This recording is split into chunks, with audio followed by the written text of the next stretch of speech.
I am sure sports. You know me there. I'm coast to coast representing. I mean, I say this is righteous representing for Omar. You don't know, come get the sports over here from near and far. Boy. Me say I am sure sports, one thing me sure about. When me say sure, that me not doubt.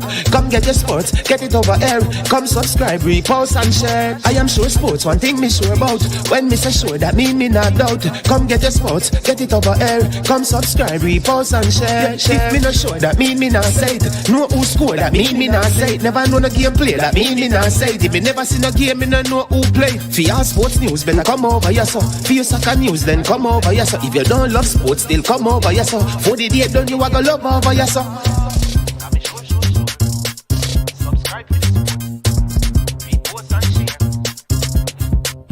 So when it comes on to behavior concerning football, Jamaica is decent.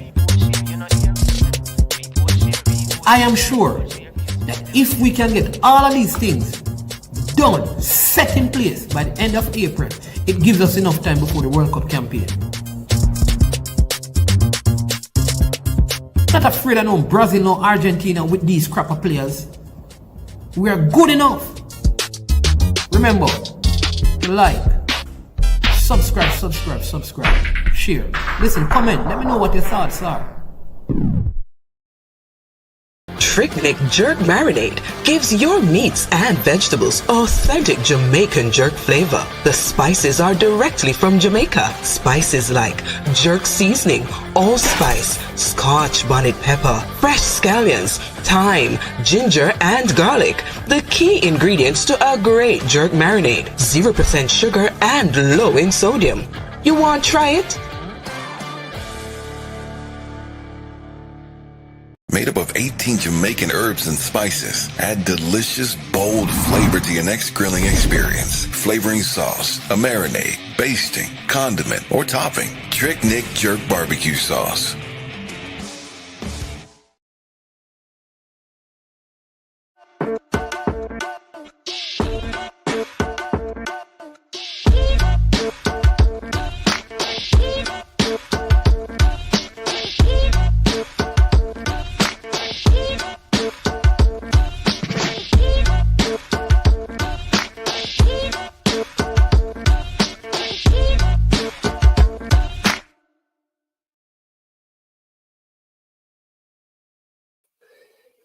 Good morning. What? Good afternoon. Welcome to I Am Sure Sports. I am your host, Mannings Man. Hope you had a fantastic weekend with all the drama in the football circles on the weekend. Hope you did enjoy it, and looking forward to another great week. It is the day that the good Lord has made, so let us rejoice and be glad in it. He's indeed a good God all the times. He is good. His faithfulness endures forever, and he loves us unconditionally, regardless of our state in life. He still loves us and he cares for us. He promises that he would never leave us and he would never, ever forsake us. Isn't that good to know that there is one person who, no matter what, no matter how bad you think you are, how tough life is, he has promised to never leave nor forsake you. That's good news for someone. Want to welcome you to the platform, especially all the persons who have been subscribing for the first time. Really appreciate you all. We have not been doing a lot of content because the beginning of the year and the ending of the year are very hectic times, and but nonetheless, people are still subscribing, and we're so grateful for that. You know, that you continue to listen to videos and be inspired by the work that we do, and you're joining the channel. So thank you to all the new subscribers. I think in the last couple of days or weeks, we have had over 30 persons subscribing to the platform, though we haven't done like 10 videos, and so we are so grateful for that. Thanks to all the faithful ones, and they have been with us like from day one. We big you up. We thank you for all of that, and you too continue to show your love and your support for the channel. All right. Remember to hit the like button, to share, and to subscribe. All right. Also, we had Super Friday last Friday, and many of you were unable to give. I know how it is. It is January, and a lot of times, a lot of our resources are kind of spent out in the month of December, but it's not too late. You can give a super sticker and a super chat and or a super chat to support the channel. So big up to those who are already in the comment section. Ernest Murray, who says big up management and all who will be joining the chat. Also Christopher Wright, man from out of Manchester, says good morning, Manins. Bro, remember to send out the link because I just scrolled upon the show. Oh my Lord, it's so many persons. Christopher, I am so sorry. I will do that. Big up TY. Originally I know him as Tyrone, but he has changed that name to TY. So bless up yourself as well. I want to encourage you with this little quote. It says, believe in yourself. Don't let the world tell you that you're not good enough. You're already everything you need to be. Believe in yourself, trust in your abilities, and know that you have the power to create a life that is fulfilling and meaningful. Believe in yourself. Even when others don't believe in you, you must believe in you, because your greatest weapon is your mind. Train it to see opportunities and not obstacles. Your greatest weapon is your mind. So train it to see opportunities and not obstacles. Let me say that one more time. Your greatest weapon is your mind. So train it to see opportunities and not obstacles. All right, one more time for those who are just joining. The greatest weapon you have is your mind. Train it to see opportunities. Yes, indeed, and not obstacles. All right, so you do that and see what the outcome of that life will be.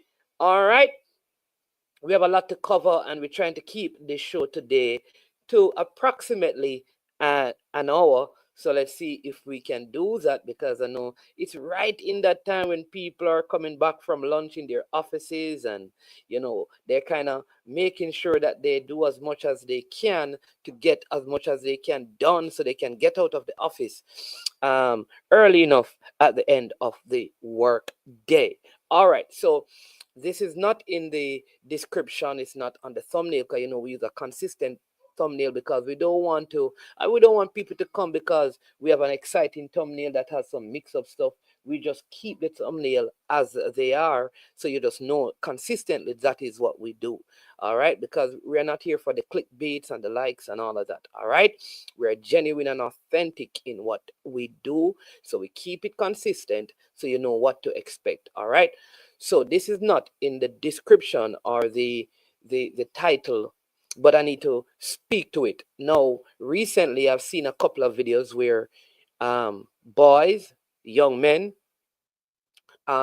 in their school uniform, doing videos. One with, it seemed like a parent in the background speaking. Both schools are in St. Catherine. I think it is McGrath High School and St. Diego the students are from. But this has happened over time with girls and with boys in schools right across Jamaica. Now, I believe our educational institution has a role in helping to groom our young men and young women as decent, law-abiding citizens. However, I think the primary function of our educational system is to prepare our kids from an educational perspective for the world that lies before them. While there are benefits in implementing certain disciplines and decorum in school, and that is absolutely necessary, and rules must be followed, especially by our kids. We must teach them to follow rules and to live within the confines of the laws of the land. It is important that those messages are re-emphasized in the schools, in our academical institution, while they are enforced at home through parenting. All right, very important. But it should not ever get to the extreme where kids are turned back from school because of haircut, whether not cutting their hair, cornrowing their hair, it is not cut to a certain level, it having braids or whatever. I don't believe that in this time schools should do that. All right, because in terms of the learning experience, that kind of a thing has little bearing on a child's learning.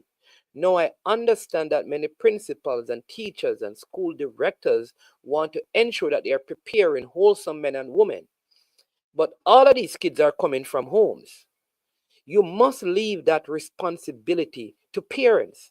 And if parents are okay with their kids coming to school ungroomed in terms of how they attire themselves, whether tight pants or baggy pants or high hair, low hair, no hair, whatever it is, what the school do is present them with what they believe is ideal. In other words, we say, listen, we believe as a young man, a young woman, this is how you should prepare yourself to come to school, because it will then translate when you get into the work environment. So you give them the option. If they, along with their parents, knowing the rules of the school, want to have their hair afro and they want to have their hair with cornrows, leave them. Because you having them not in school because of their hair is not benefiting them any at all. In fact, I believe it is making the situation worse. Making the situation worse. And so I believe it is full-time, high time that the Ministry of Education, along with our school administrators, basically just leave kids who parents send them to schools. So let me tell you what I think about the issue at St. Diego. I believe the principal should have allowed the young man to be in school. Speak to the parents and say, we would prefer if when the child is coming to school, this is how the hair should be. And if the parent insists on having it that way, you focus on the educational aspect of that child. Because in several other countries, even in the Caribbean, in Trinidad, the kids, the grooming is left up to them. In the United States, when the Jamaican kids go over there, they can do whatever they want with their hair. And it doesn't make the society any worse than Jamaica. So somehow this idea that if kids are not adorned a particular way, it's going to affect the quality of their life. Therefore, we are enforcing it from the school administrator's level. It's not right. It's not right. While rules must be obeyed, we need to look at those rules. Is it necessary for a child to keep his hair low to learn, to be decent? When they get into the work field, there are people who are teachers in high schools in Jamaica who go to high schools teaching with afros, with all different kind of hairstyles. There are teachers who wear wigs, with they do all kind of a thing with their hair, all kind of makeup. So if teachers are not modeling modesty, then how are we training? I want to train young men and young women to dress modest. So are you going to remove teachers and from the classroom and other staff from the school compound who are not setting an example in how they groom themselves for work? So Magra and St. Diego, I don't want to be too hard on you because it is the first I'm seeing these incidents. But if more of it should come up, the onslaught will be even greater. I know that when I went to school, you had to be dressed a particular way, your hair had to be, and listen, honestly, it had no bearings on anything. It didn't stop the kids who were going to misbehave from misbehaving. It didn't stop the one who were learning from learning. It didn't.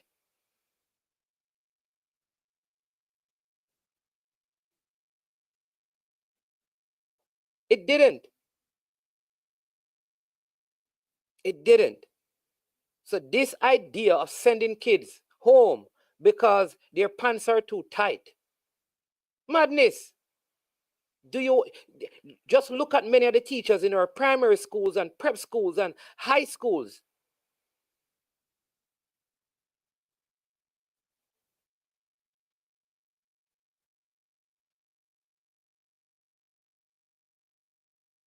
Because what you wear and how you carry yourself has very little bearing on your ability to learn. And in the world that we live in, there are people who are who engagement in terms of income is on social media, and they're earning so much. So these kids probably need to just go to school to learn how to articulate themselves well, and they could be millionaires just wearing a t-shirt and a shorts and a slippers. Don't matter how they are. You look at some of the TikTokers who are making millions of dollars. They're not groomed properly. And people care less.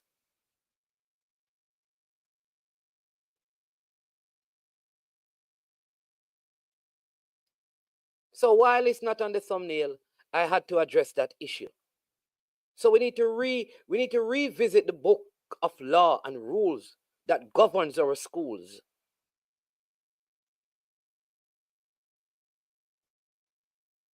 We need to. And many kids over the years have been turned out of school because of how their hair was uncut.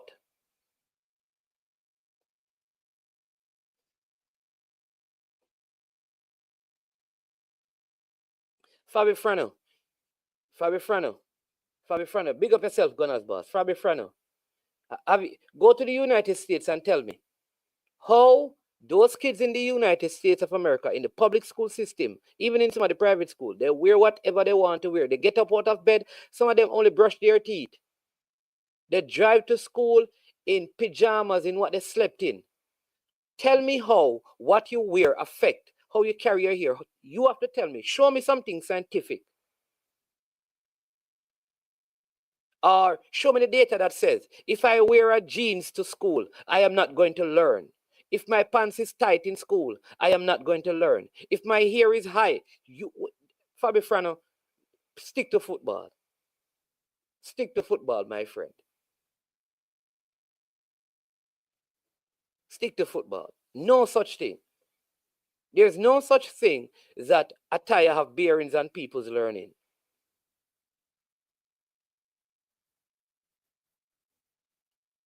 And I can give you evidence. There are many people in Jamaica who, when they were going to school, they never even had the right stuff to wear. Their pants were 3/4 pants because that's all they had. They used to pull out, wear the helmet at the bottom and wear it. And it never affected their learning. It never affected their learning. In fact, places like Trinidad where kids go to school wherever they want, most of their high schoolers go on to college. They do way better than Jamaica in terms of percentage. Give me evidence. You say I have loads of evidence. Give me evidence where if a person wear a tight pants, give me evidence where if a person wear a tight pants, they will not learn because they're focusing on their pants. Give me evidence that if a person here is high or a girl wear braids to school, she will not learn. Give me evidence. Because if that is the case, then everybody's a failure in college. Because in college, nobody tells you what to wear.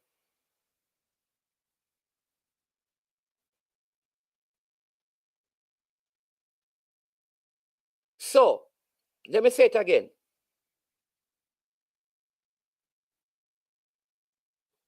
Let me say it again, Fabi Frano. Give me, if it is that how you dress affect your learning, then nobody at our universities learn anything. Have you ever gone on UTech campus and see how people dress, how they carry their hair? You tell me. So because a man is Rastafarian and have long hair and twist up him hair, he can't learn? Because a man decide that he's going to ball him hair, he can't learn? If you wear the kid and play a hairstyle, him can't. If your hair is not properly groomed, you can't learn? What culture and society have to do with anything? Are you people really thinking, or you just want to have an argument? Or you just want to talk? Are you just nitpicking at things? You have a little 5-year-old and a parent decided they're going to corner their hair and send them to school. How does that affect their learning?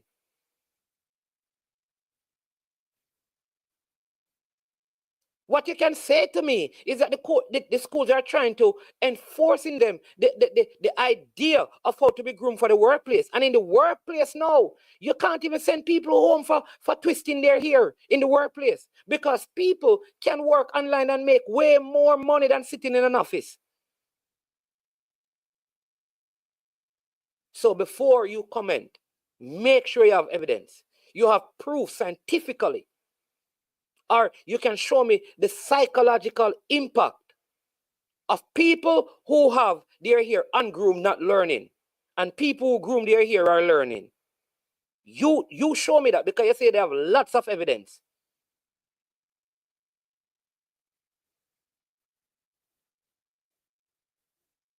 So you have proof, you come and prove it to me. It is total madness.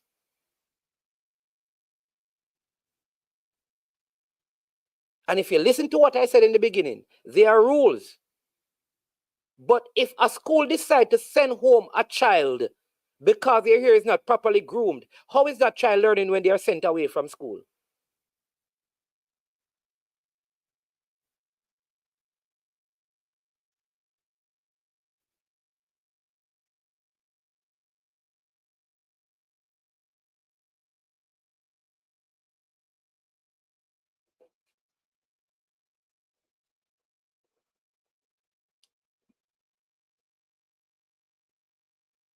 All we have done is that we are in a system that we were enslaved to some people who told us that is how we should be. So our background masters told us that if you want to be decent, your hair must be cut and faded nicely and low.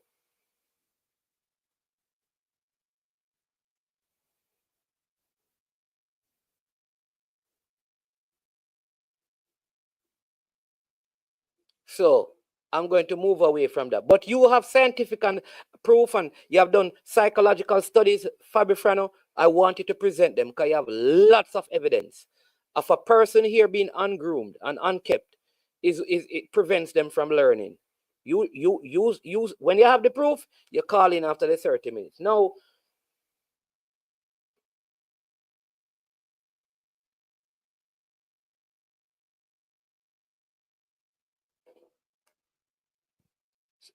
so can't wait until 30 minutes. Welcome to the show, Gunners Boss. Good afternoon. Yeah. Good afternoon. Blessed. To you and everyone in our chat and all who are listening worldwide. Yeah, my name's man. I want to touch that topic a little bit before you run off, right? To the mere fact, say, they are Jamaica, my kids that leave from Mavis Bank. I go to school all the way out of East Kingston. And when them reach a school, based on the transportation, them reach a school 10, 15, 20 minutes late.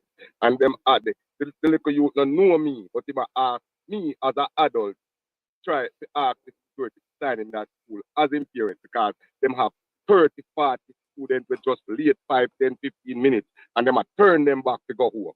Them things that happen. That is why we have so much problem with the kids them. Because when I used to go to school, in parents gone to work or gone wherever gone try to make a living, and you send him back home. Them sometimes most of the boys and girls them not end up go home and end up doing some other things where them never let them in a school, them wouldn't go. So discipline them in school, but don't send them back home. Okay. That me I go step on that. When you touch this sports topic, I might call back like more. Because I see some man talk something about this, that, and the third. I see my son and my daughter them wake up and grieve me when I see me buy uniform for them and then I even put on that some little sweatpants and some little thing them wear going to school. When you go like Catholic school and the Anglican schools and these schools, they are strict because these are private. They are strictly uniform policies in these schools. But in a high school and from junior high school and them school, you would them put on anything and go to school, because I don't think how you wear go to school give you education, It's how you want to learn, Me hear a man say, how you dress, how you learn in the comment and everything. Not go so. Because I never gone to school. I never dress up. I'm sure say me did want to learn, so me try to learn little things. Me not bright, I'm not intelligent, I'm not educated, but me know I'm not dumb, I'm not dumb. and I can understand things. And I can read and write and add and check on them things there. So it don't have nothing to do with nothing. It's what you have, what your intention is, it's what you want out of what you want to do. So a man can put on him shorts and him slippers and go to school with him book and go learn and become top as man in man.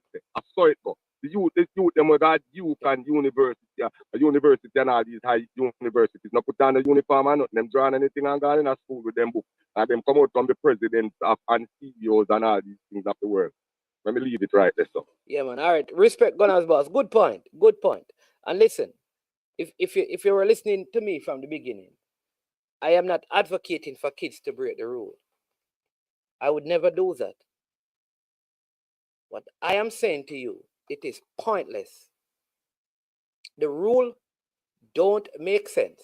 It doesn't make sense for you to say your hair has to be low to come to school. If you saw the video of the youth, that is the Indian looking youth, you'd see what I'm saying. So do not take me out of context. Don't take me out of context. I am not here saying that kids should go to school and break rules. I did start out by saying schools have a responsibility of enforcing the discipline, of teaching our kids to obey rules and also to live within the confines of the law. You cannot, Fabi Frano, saying that the St. Diego one is absorbed. You cannot say that. If you're saying, the school said your hair must be trimmed low. You cannot say that, Fabi Frano, when you're saying that they need to follow the rule and do what the school says. The school says you can't have it both ways. It's either it's wrong all around or it's right. You can't have it both ways. You can't have it both ways, boss. What you mean it was according to the school rule, it was out of line. This is the problem. That is why you must listen first before you comment. Because who determines what is out of line? You don't get to determine that. The school determines that. So you can send your child to the school, my boss. And because him feared it. So him do a mohawk. It's not the high one, it's a lower one. And the school said, no, it must be all on the same level. What does that have to do with the kid learning? Why a child in Jamaica must go to school with their hair low and on one level to be accepted? That don't make any sense, boss. So don't take this thing out of context and tell me about other places. And tell me about how it will affect learning because they're paying attention to hair and what they dress. Madness you're talking, Fabi Frano. Madness. And anybody else who believe that is talking madness. Moving right along. Mikel Arteta. Perfect example of a person who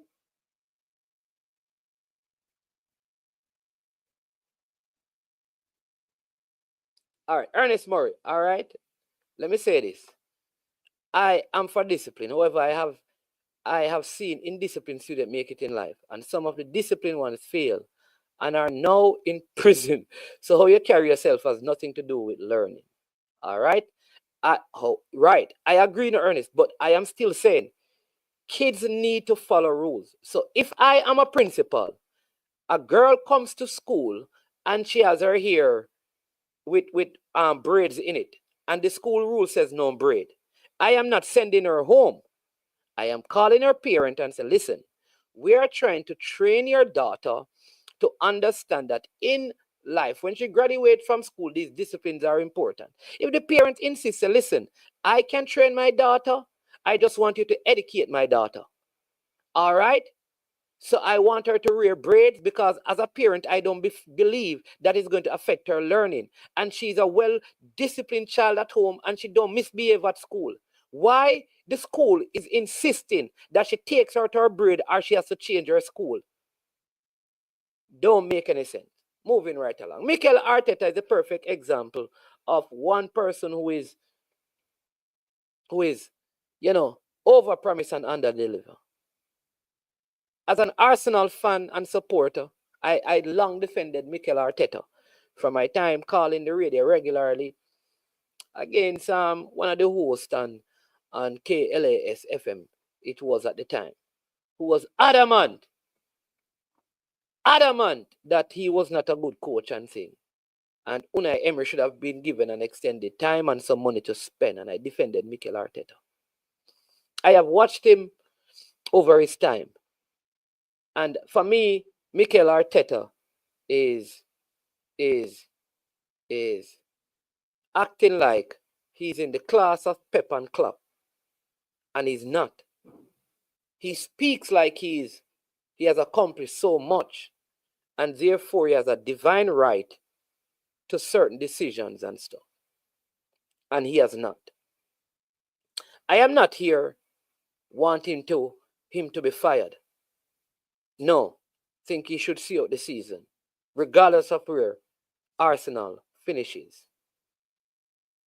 Right?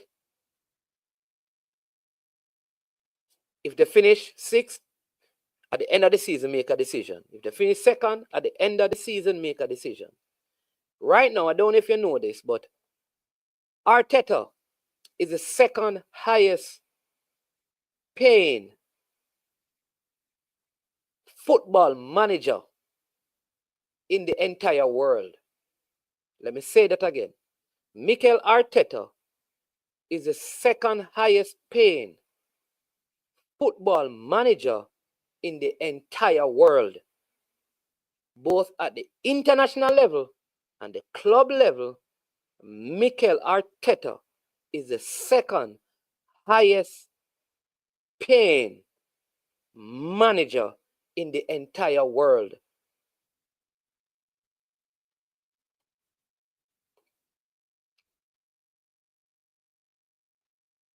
All right. Now, there you go, KW Media. $15 million a year he's on. Mikel Arteta. Mikel Arteta was given almost the same amount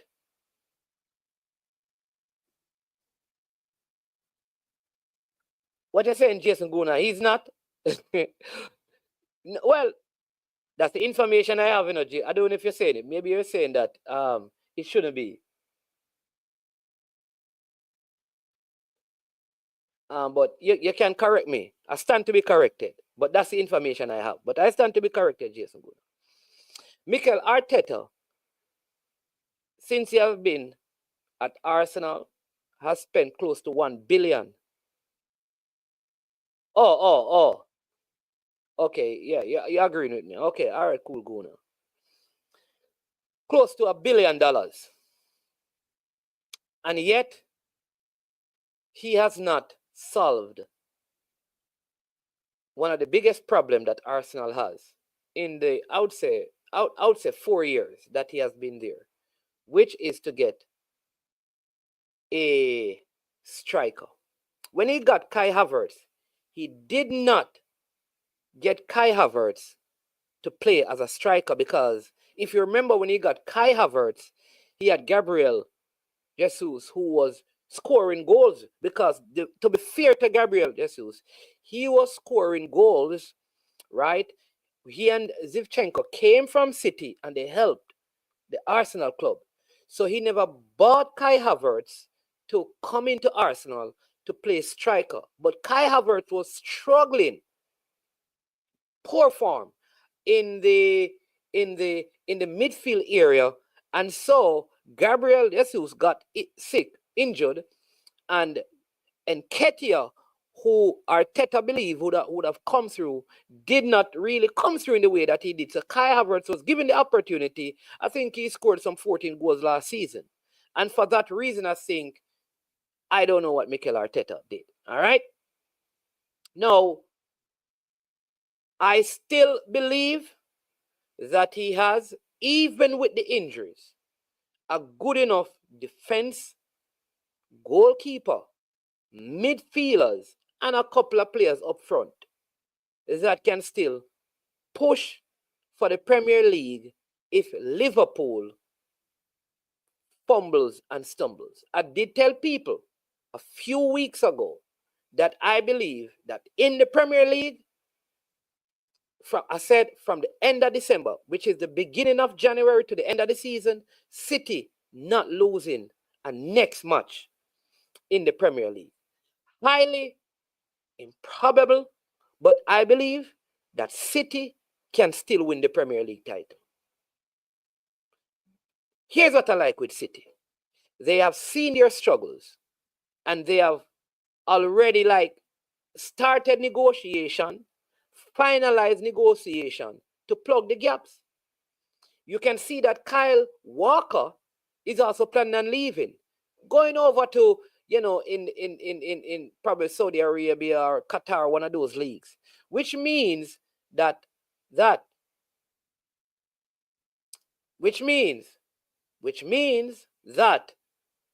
going to get some money. So City is wise because City is already have players to sell to recoup the money that they're using to purchase.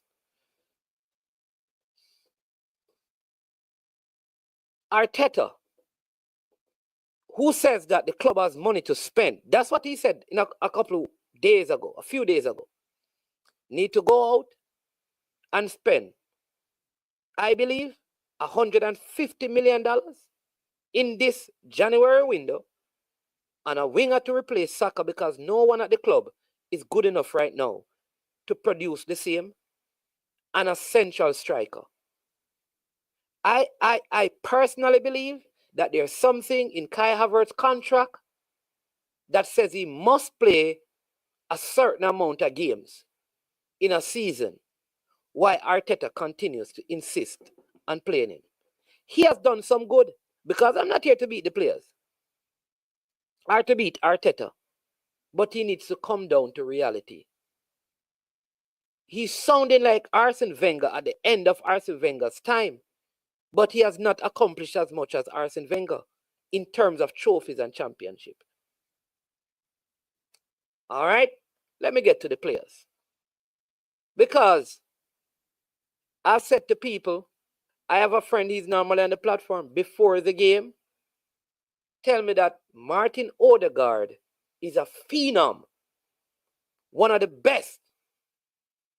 And I've oftentimes said to him, as an Arsenal man, give me the semifinals, quarterfinals, big games that you have seen Martin Odegaard play in such a way for Arsenal that you go, wow. I made a point yesterday to a couple of them. Let me tell you the point I made. Very important. Santi Cazorla, Jack Wilshere, Mesut Ozil played in similar roles in Arsenal's system under Wenger at different times. And with strikers and wingers, sometimes not as good. You remember there was a time when even Theo Walcott said he wanted to play down the middle when he wasn't really a striker. We have had players like Shamak, Nicholas Bentner. We have had those players. The list could go on and on and on. But yet, players like Ozil would make some of those players look good, scoring goals. Cazorla would do the same. Jack Wilshere. I am yet to see Martin Odegaard do those things. I'm yet to see like Martin Odegaard take some of the free kick I would see Santi Cazorla take. I think he's a good player. But I need a player that operates at the level of Ozil and Santi Cazorla if we're going to play the way that Arteta play. I need a player that even if you don't have the skills like Ozil, but you have the ability like a Kevin De Bruyne, that is the role that Odegaard play. And look at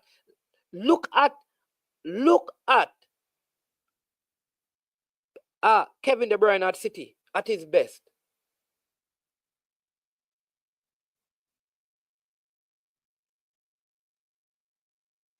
Look at even Bruno Fernandes, because Manchester United fans quarrel with Bruno Fernandes. Here's what I appreciate with him. I see him tackling many games. Check how many yellow cards Bruno Fernandes get for Manchester United. Even when he's not having his best game, he's throwing himself around, making tackles. You show me clips of Odegaard tackling in the Arsenal midfield. You show me clips of that. Getting yellow card because he's going into tackles. He's remonstrating with the referee. Nothing as a captain. So you can say Bruno Fernandes don't always give his best game. But if he takes the free kicks, most times he's going to score. He kicks the penalties, he's going to score them. He's going to get a yellow card almost every other game because of how he works on the field and gets into tackle. Odegaard reminds me of what Arsene Wenger said about Alexis Sanchez.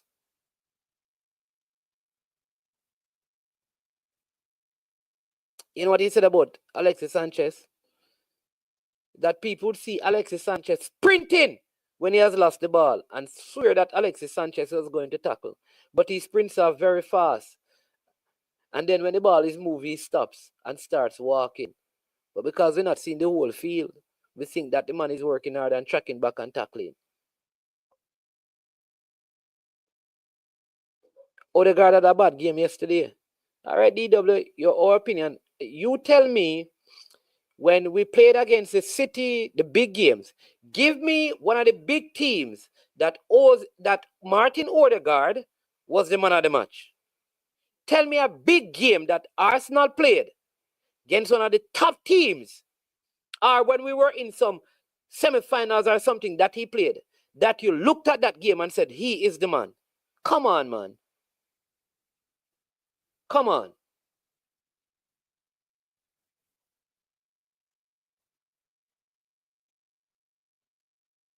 I don't want to get into Kai Havertz.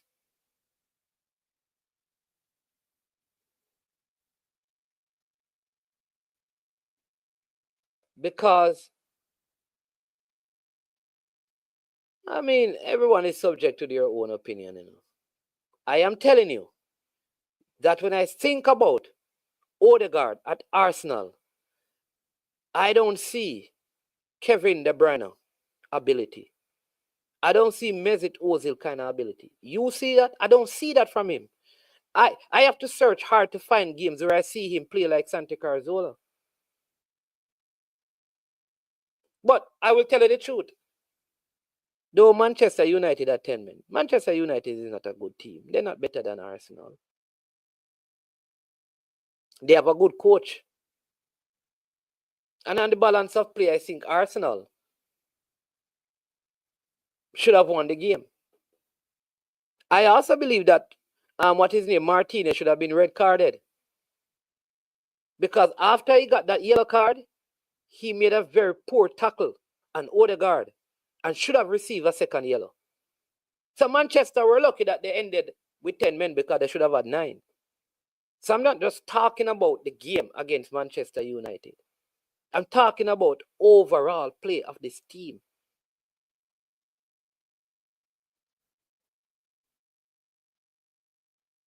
Arteta has basically trained the team to play differently. And if you're an Arsenal fan, you'll remember that last season, Arsenal was pressing so high that by the 60th minute, most of us said the entire team was tired and he needed to make substitution. The problem we had was that it was taking too long to make them because the team was pressing. This year, we have kind of played deeper, not higher. And some more stress has been on our defense. And here's what, we have conceded more goals. No, like I said, I just watch football. I'm a football novice. So someone needs to tell me, what is Merino's role in Arsenal's team? What is his contribution so far in this Arsenal team? Tell me some game that I can look at and see why this man is so important to how the Arsenal team plays. Merino.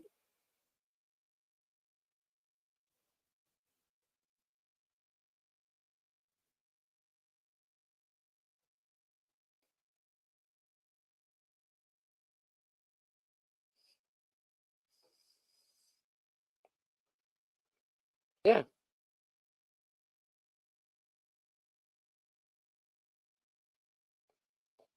What is his? What is it? What is he doing? Because he's a player. He's a player that has come in.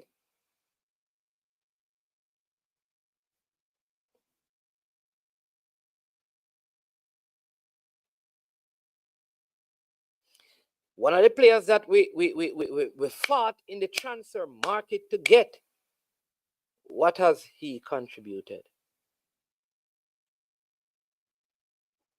About the midfielders inverting and all of that. Let me hear from this crazy Manchester United fan. I want to hear what he said now, because you don't want me to start getting into Manchester United, but let me hear from him. This is 433 Presser. Welcome to I Am Sure. When the debate is lost, insults become the loser's tool. I agree. Happy New Year. Hold on. What debate is lost and what are you talking about? What? No, I'm reading this thing off your profile picture. It's on your profile picture, so I'm reading it. Oh, I thought you were making so that I was disrespecting you. No. Okay, go ahead. Read it. Yes, good afternoon, Happy New Year. Let me just say this, Manins. Appreciate what you've done for the national team, you know. So I have to say that and continue the good work. And hopefully we can have a successful year this year. Right. Thank you, sir. With that being said, I don't really want to focus on United too much. I just come to talk about Martin Odegaard, right? And I disagree with your point in terms of with Martin Odegaard. And I don't think not because Odegaard doesn't share similar qualities of like the Mesut Ozil and Santi Cazorla of the world. I don't think it doesn't mean that he isn't a player that is good or world class. You know what I'm saying? I'm still of the opinion that he's a world class player. And I think the difference Martin Odegaard is if you're picking right now, if you're picking a 23-man squad, right, of the best players right now in the world, 23, which makes up a squad. Martin Odegaard is in it. No, the thing is, he wouldn't be in it for me in the sense that I have one player in particular that I have liked for over the years, which is Kevin De Bruyne. You know what I'm saying? So like, I think Kevin De Bruyne, I would take him over Martin Odegaard just because I've seen more from him, and I think he's more deadly in terms of his creativity. And he's the only player. He's the only player in the world right now. Right?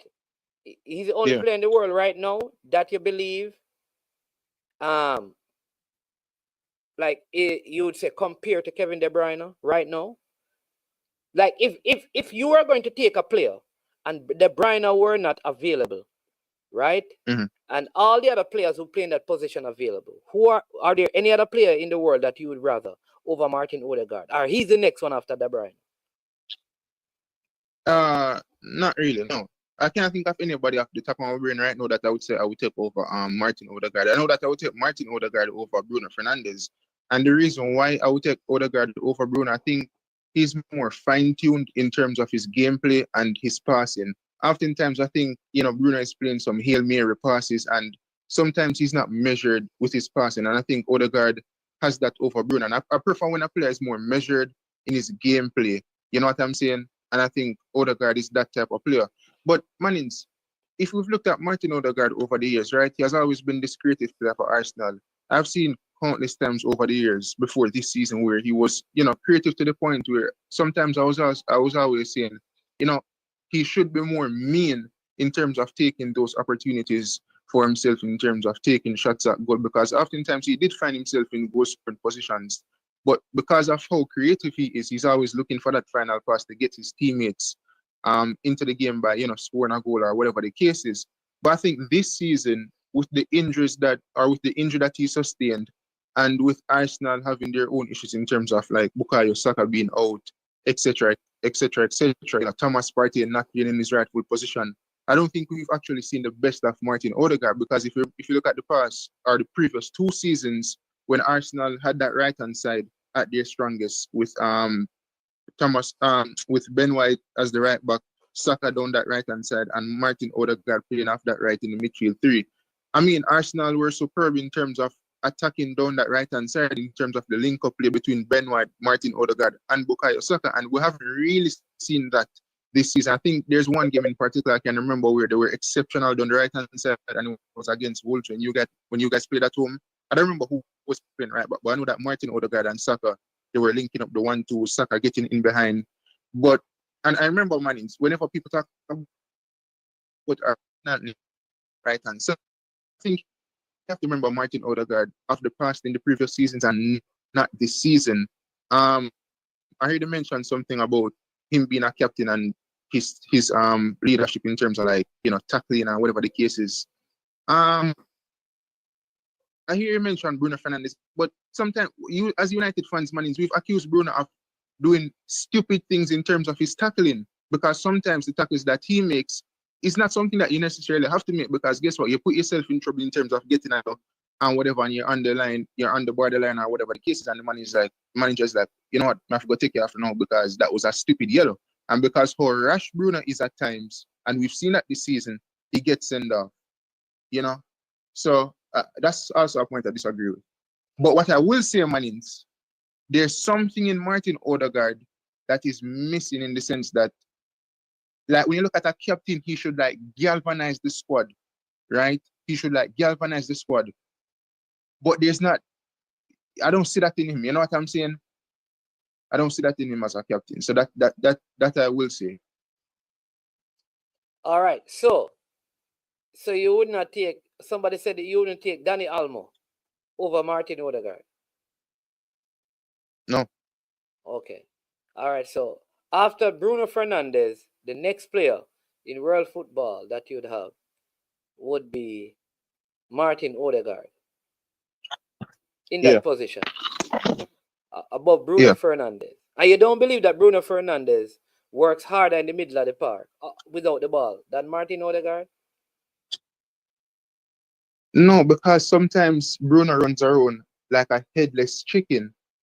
And if you're not going to actually put yourself in a position to, like, fill the gap or block a passing lane, then it doesn't make sense. You just run around without any sense of purpose. And Bruno has done that for United in numerous amount of games where he's just running around, and we're like, instead of running around, like, fill this position where they might play the ball through, you know, block this passing lane.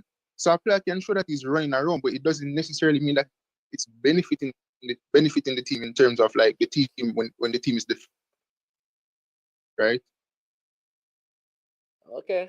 All right. Again, I think of any player right now off the top of my mind in terms of creative play that I would say I would take over Martin Odegaard. Other than Kevin De Bruyne, what about that player that played in that me position for Barcelona yesterday? He started for Barcelona. What's his name again? Is it Gavi? Yeah. No. Mannings, again. I'm just asking. Again, somebody mentioned Daniel Almo. Daniel Almo has only come to the forefront in maybe a season or two ago. You know what I'm saying? Maybe a season ago. Martin Odegaard has been doing this for quite some time now. So let's not forget the type of player that Martin Odegaard is. I'm not an Arsenal fan, but I don't know where people just get up and, like, oh, Martin Odegaard is not that guy. Maybe not as a captain, but, like, we've seen the creativity from Martin Odegaard. We've seen those passes in behind. Like, even yesterday, Mannings, that cross that he played to Kai Havertz, that's something that Kai Havertz has to bury.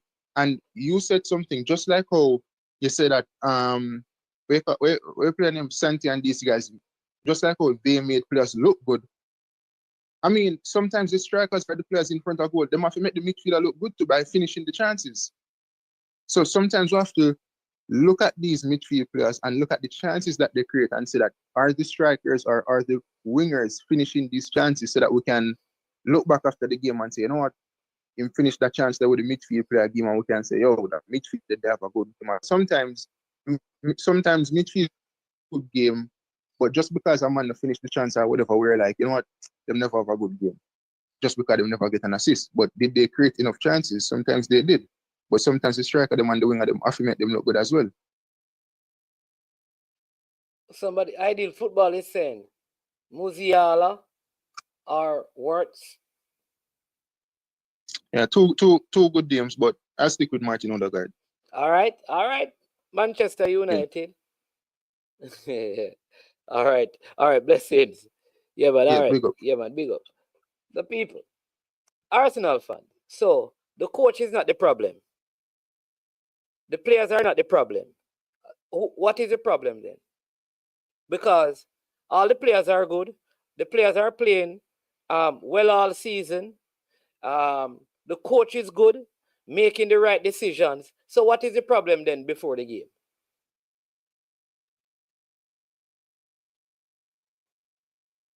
I didn't say Martin Odegaard is responsible before the game for Arsenal winning the Premier League or losing the Premier League. I didn't say. So I want to ask you, the coach is not the problem in your mind, because every time you speak about Arteta and all that, so Arteta is not the problem. Money is not the problem because he has spent close to $1 billion. So then what is the problem? Because all the players are playing well, all the players are good, they are better than most of the other players. So I don't understand.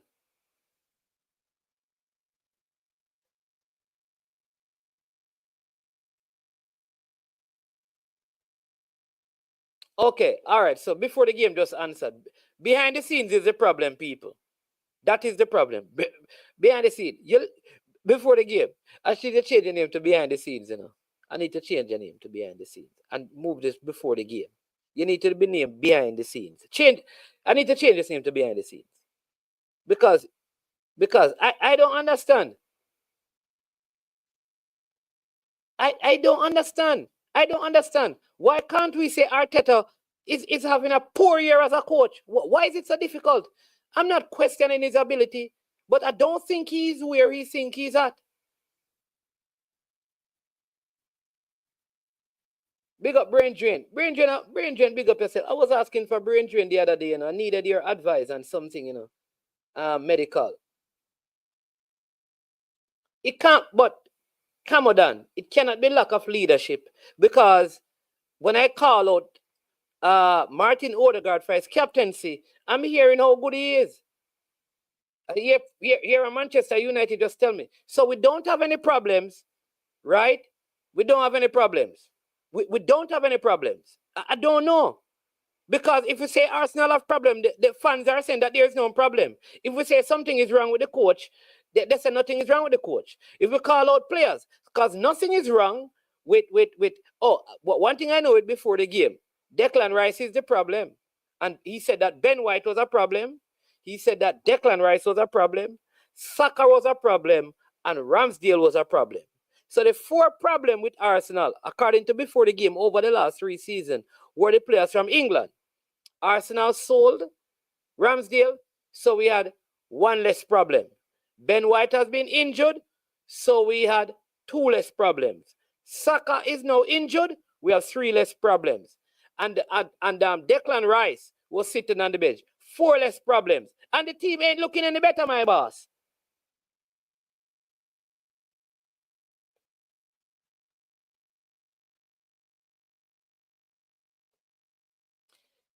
So I hear, all right, listen to this now, people. Management, you know better, but you're being difficult. It's not coaching. It is buying the right players. So who is buying the players? Who is buying the players? Do you believe that somebody is buying players and give to Arteta without using somebody else bought Merino? Arteta wanted Merino. Welcome to the show behind the scenes, before the game, behind the scenes. You throw out a fishing hook. You throw out a fishing hook with some bait on it, and I'm gonna bite. I'm gonna bite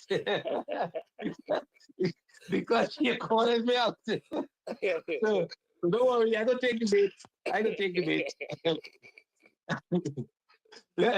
How you doing? You good? I'm doing good. What should I go by? Should I say before the game? Or you prefer behind the scenes? I'm gonna give you the privilege.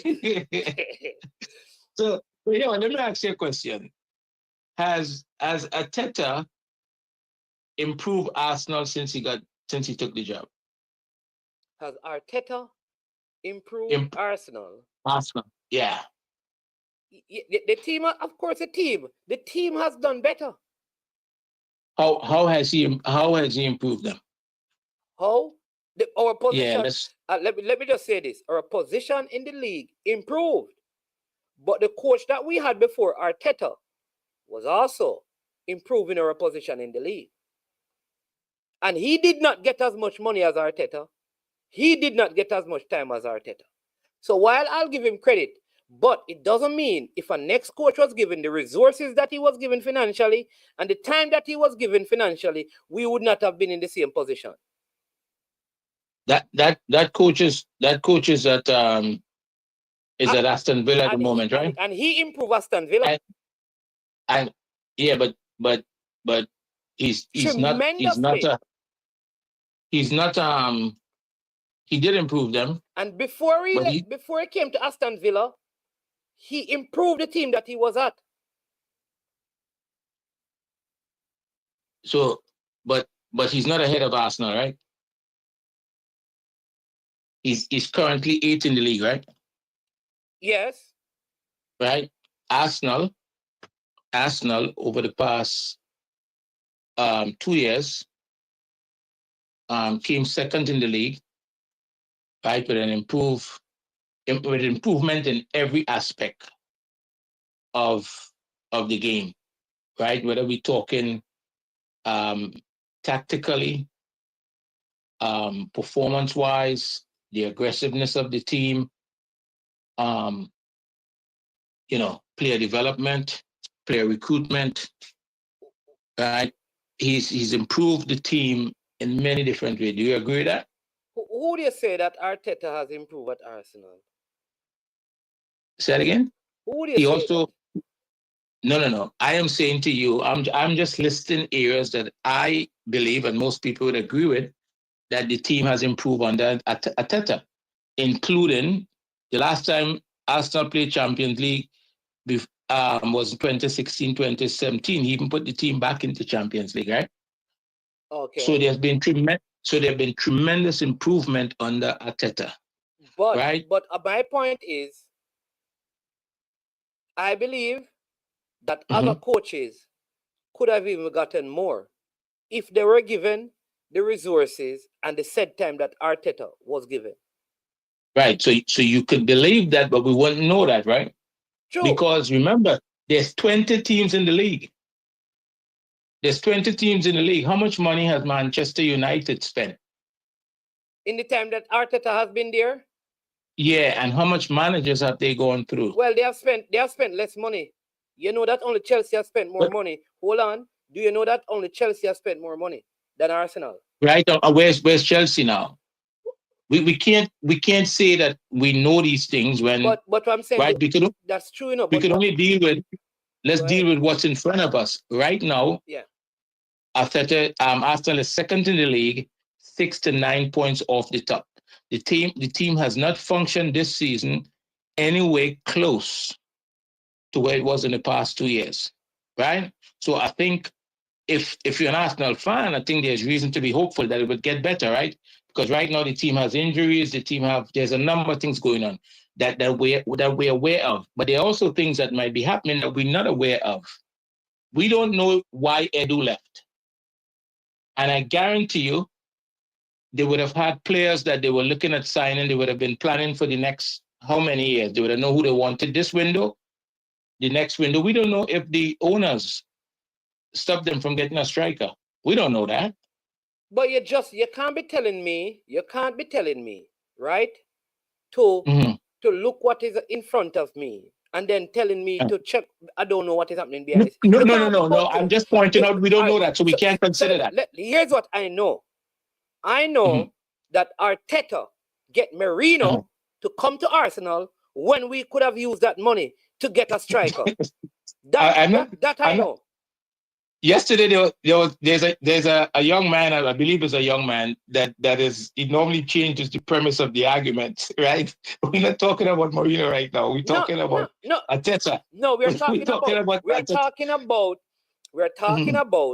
the ownership buying or spending money. I am saying. No, that's not what we're talking about. I just said we don't know. We don't know if they stop them from getting a striker. All right, And no, look, but let's I am agree saying, on but this. here's what I know though. What I know is that Arteta spent money to get Marina. Is that true? Yes. All right. So, are you trying to tell me that that money that was spent, they couldn't go and get the player at Lille with that money? Who was available for less? We could make the same argument about Declan Rice. Okay, so he was bought for he was you bought go for to what 100 you million. really want to go to. No, English players are the problem in Arsenal side. So thank you. Finally, we got it somewhere. No, hold on. You could make the same argument for Declan Rice. Arsenal paid 100 million for him, right? He can't. He cost us the league last year because he couldn't stop. He didn't know Liam Bailey was under that post. Declan Rice cost us the league. Didn't we lose the league in the Aston Villa game? No, we lost the league in Fulham game. You want me to give you some more? No, hold on. There's everybody would tell you that the Villa. West Ham game. Fulham game. No. You want me to give you more? Listen to me. The Aston Villa game. We lost the league when Arteta at the start of the season. You remember what he did with Thomas Partey, with Gabriel? Having been on the bench. At the start of the season? No, this last season. You remember where Gabriel started? The centre back? Yeah. On the bench. Yeah. When we were having that poor run. Do you remember that? Listen to this. Let's organize the conversation here, right? Arsenal is 6 to 9 points off the top of the table. Do you agree with that? That's factual. Yeah, but we're not arguing. We're not talking about points. No, hold on. But what we're talking about is the job that Arteta is doing. But I have said that he has improved the team. I didn't say that he hasn't improved the team. In the same way Slot has improved Liverpool. Right, but do you know who has improved Aston Villa? In the you same know who way, prevented? Yeah. You know who prevented Arsenal from winning the league the last 2 years? Who prevented Arsenal? Yeah. Arsenal. Yeah. Arsenal prevented Arsenal. The team that has dominated the last 8 years of English football. Hold on. Arsenal prevented Arsenal. Because when we went to City, our coach decided that I don't want to lose to City instead of saying that I am going to beat City. But that's a decision he made. And as a coach, you make those decisions sometimes and either they work or don't work, right? And he made a decision that he thought was the best decision at the moment. So, and it didn't work, so am I not supposed to blame him? Okay, so how many other decisions that he made that was correct? Huh? Not No, I didn't hear the question. No, I didn't hear the question. How many other decisions that he made throughout the course of the season that was correct? Pep make mistakes. Do this. I challenge you to do this. Fans sometimes say things. Hold on. Let me make this point. Fans sometimes say things that that they believe is obvious and that the coach is not seeing. Right. So you take Arteta. There's a belief that everybody knows that Arsenal need a striker, but Arteta, right? Go back and watch any one of those behind the scenes programs, like that City. Let's take City for example, right? They had the all-in-one, and they have several different things where they allow you to hear. They allow you into the dressing room, and what I think you're going to find is that a lot of times, the stuff that the fans are having a problem with, you're hearing the manager saying it to the players. It's not lost on him. That's why they get paid so much money to do this stuff. They know what's taking place, but the players have to deliver. And in yesterday's game, when you know what is funny though? Hold on, let me finish this point. Then I'm going to stop. When what's his name? What's his correct name? I always remind him by his alias. What's Man United centre back name again? Harry Maguire. I always call him by the silly name that one. When Harry Maguire launched the ball across the field, and the commentator is trying to convince us that it's a brilliant pass, but a pass that led to a 50-50 challenge between Skelly and somebody else, a duel that he lost, that aerial duel that Skelly lost. And when the ball jumped to Gabriel, he could have just hit the ball off the field hold on, to get back into position. Let me finish. To get back into position, he didn't do that. So he turned the ball over then, right? And 7v3 inside the box, and we didn't stop the goal. I don't know what that has to do with Arteta. So the players are the problem. They made mistake in that moment. They made a mistake in that moment. So Arsenal finishing second behind City 2 seasons. Arsenal losing to Newcastle. Arsenal losing to Manchester United. We're going to be out of the Carabao Cup, out of the FA Cup, and could be out of the Champions League. We finish again without a title or finishing, right, even in the Premier League. It is the players who are the problem. In particular, Declan Rice, who cost us the title. Let me say this to you. The game against... Hold on. No, I gave you a chance to talk. And in your estimation, Martin Odegaard in last season didn't cost us anything. The issue is Declan Rice last season. It's not Arteta's decision. Declan Rice in Aston Villa game. No, all of you have said enough. Talking about overall. But with Declan Rice, Arsenal lost the Premier League last season. Not because of Mikel Arteta, but because Declan Rice made an error in the Aston Villa game. That is why Arsenal lost the Premier League. That you are here telling me that, and when Mikel Arteta does things that are not right, we still see him as this. But Declan Rice is not worth the money. But Mikel Arteta is worth $15 million a year for producing what? I understand you want to make the point about Declan Rice. You made the point. You said he cost it. Hold on. Let me. I am quite you. It's a very privileged position you're trying to assume here. To make your point and make my point for me. I can't allow you to do that. Let me make my point, right? Using my words, right? And my position on Declan Rice is that Arsenal paid too much money for him. He was at best a $60 million player. But we know that in the English league, the English players are overpriced. We know that, right? Wouldn't you agree with that? Because of how the system is set up, they cost more than everybody else. Do you agree with that? Declan Rice? That's a yes or no answer. Yeah, man. I mean, English-born players. Yeah. It can't. Right. They're overpriced, right? So we agree with that. Now, when we talk about their mistakes, and yesterday, when we talk about, as DW is pointing out in the chat, Arteta did not kick that penalty yesterday. It was Martin Odegaard and Havertz. If Martin Odegaard scored the penalty, the score is 2-1. And we win the game in regular time. So it was. So let me get this. I'm trying to put together everything that you're saying. So hold on. So Arteta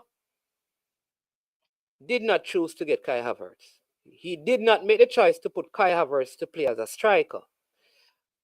Arteta, bought an overpriced Declan Rice. Or maybe he didn't. And because he paid so much for Declan Rice, he should not come and make any mistakes.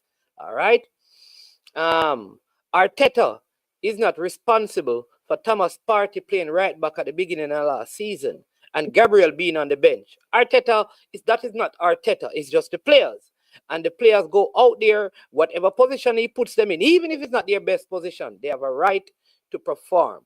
All right. Arteta choosing to get Merino this season when we had Martin Odegaard, Thomas Partey, Declan Rice. We also have Jorginho, right? We had Eason coming through. So with all of that being said, Arteta still went and bought Merino instead of getting a striker.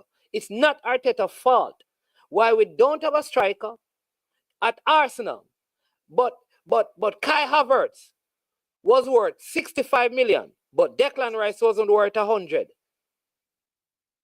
I don't understand. It was Mikel Arteta. It wasn't Mikel Arteta that got Raheem Sterling. And then he got him. Well, he didn't get him, but don't give him any game at all. Because Edu brought him there. I don't know. I don't know. So I don't know now what I'm supposed to say, because obviously the only player right now that is a problem, the only player at Arsenal that is a problem, from what you have said to me, the only issue Arsenal have right now is Declan Rice. Somehow, if we can no, I get it from what you're saying to me. If we just get rid of Declan Rice or give back, or West Ham give us back $40 million, all our problems would be solved. Because the issue is we overpaid for Declan Rice, and so that is the issue. I don't understand. I will forgive you, because I know you could be more logical than that. So I would forgive you. I know you can be more logical than that. At the end of the day, Mikel Arteta is the boss, right? He picks the team, he trains the team, he's the boss. Players, everybody in the Premier League is a good player. At the end of the day, players have a responsibility to go out and execute, right? He decides how they're going to play, the formation, the game model. He decides all of that. But that's just a basic foundation that puts everybody on the same page. But at the end of the day, players have to make decisions based on what's happening on the pitch. Okay? And we saw Havertz missed an easy header the other day that hit him on his shoulder when he could have put it in the back of the net. We also saw in that game that, yes, everybody agrees. I'm sure if you ask Arteta, he agrees too. Why they don't have a striker? I don't know, because Isak showed you the instincts of a striker, right, is different. Okay? And Havertz, he scored some goals, 14 goals last season in all competitions. I think he's at 12 already this season. We don't know why they don't have a striker, because I guess what? Arteta wants to win the league, I'm sure, as much as any Arsenal fan. Right? So, and then we come to Sunday's game, and Martin Odegaard and Havertz missed a penalty. I mean, come on. At some point in time, the players have to take responsibility. He set the team up, right? And we cannot say he set it up wrong, right? Because the team had a chance to win the game, and the players didn't execute. Do you agree with that? No, I disagree with you. Didn't we have a chance to go 2-1 up? Oh, if we had, that is what you're asking. If we had a chance to go 2-1 up at several, we had a chance. We had a chance to go 1-0 up when Martinelli got that chance in the first. So I can go through many things. Listen. Right. So he set the team up to be successful, and the team didn't execute because we had the chances. Sir, I am not here saying players are not. I didn't say the players are not supposed to be blamed. But here's what I will tell you. So what do you think? You think Arteta needs to be removed? Let me tell you what is before me. Every time this season, when Arsenal had 10 men, it cost them. We played a team that has 10 players for 60 minutes of the game. We're playing the team. Yeah. And instead of it costing the team, it cost us. Liverpool has played game with 10 players, and they were down, they got back in the game. They got something out of the game. When we go down to 10, we lose from the game. When other teams are playing go down to 10, that is before me, we still lose from the game. It's not making sense to me. That's more than just players. Why you think that is? Why you think that is? That is more than just players. And if the player, what I'm saying to you, if you have Kai Havertz, it's not the first time Kai Havertz is missing opportunities. Last season, he was on a poor run. And you remember how we started? We got a penalty. Yeah. We got a This is how we started. Let us not forget. And they gave him the ball to kick the penalty. Right. All right. So we know that this player, when he was bought to be brought to Arsenal by our coach, because most fans were, even you were against the purchase, he was not bought to play as a striker. Right. He was but bought that's the to job play. of my He coach. was bought to play because the plan was to not extend Thomas Partey. Declan Rice would sit in the deep midfield, and Odegaard and Havertz would play in front of him. Arteta's plan was to put Thomas Partey at right back. When we started, it wasn't working. He moved Thomas Partey in midfield. He moved Rice from the CDM, put him on one side, Odegaard on one side. So now we had a choice to use Eddie Nketiah, which he was trying to do, wasn't working. Use Trossard, it wasn't working. He put Kai Havertz in the striker position. So he should have known from that time that we were going to need a striker. He had that last January, he had this summer, and he had this January. He has this January to change that. And if Arteta doesn't change it, I answered about him getting fired. At the end of this season, we have to look at Arteta. We have to look at Arteta. At the end of this season, we must look at his decision over the time and the composition of the team over time. There's we know that Arteta just cannot spend the club's money, right? He's not the one that he has to have people on the board ahead of him who owns the football club that have to agree that they're willing to spend this X amount of money. Yes, a time is going to come where we're going to find out why Arteta didn't buy a striker within the time period. All I'm saying is that we had money to buy Merino. What I want to find out, what was more important to Arsenal when we got Calafiori and Merino? Go back and look. Here's what I'm asking. Hold on. Here's the question I'm asking.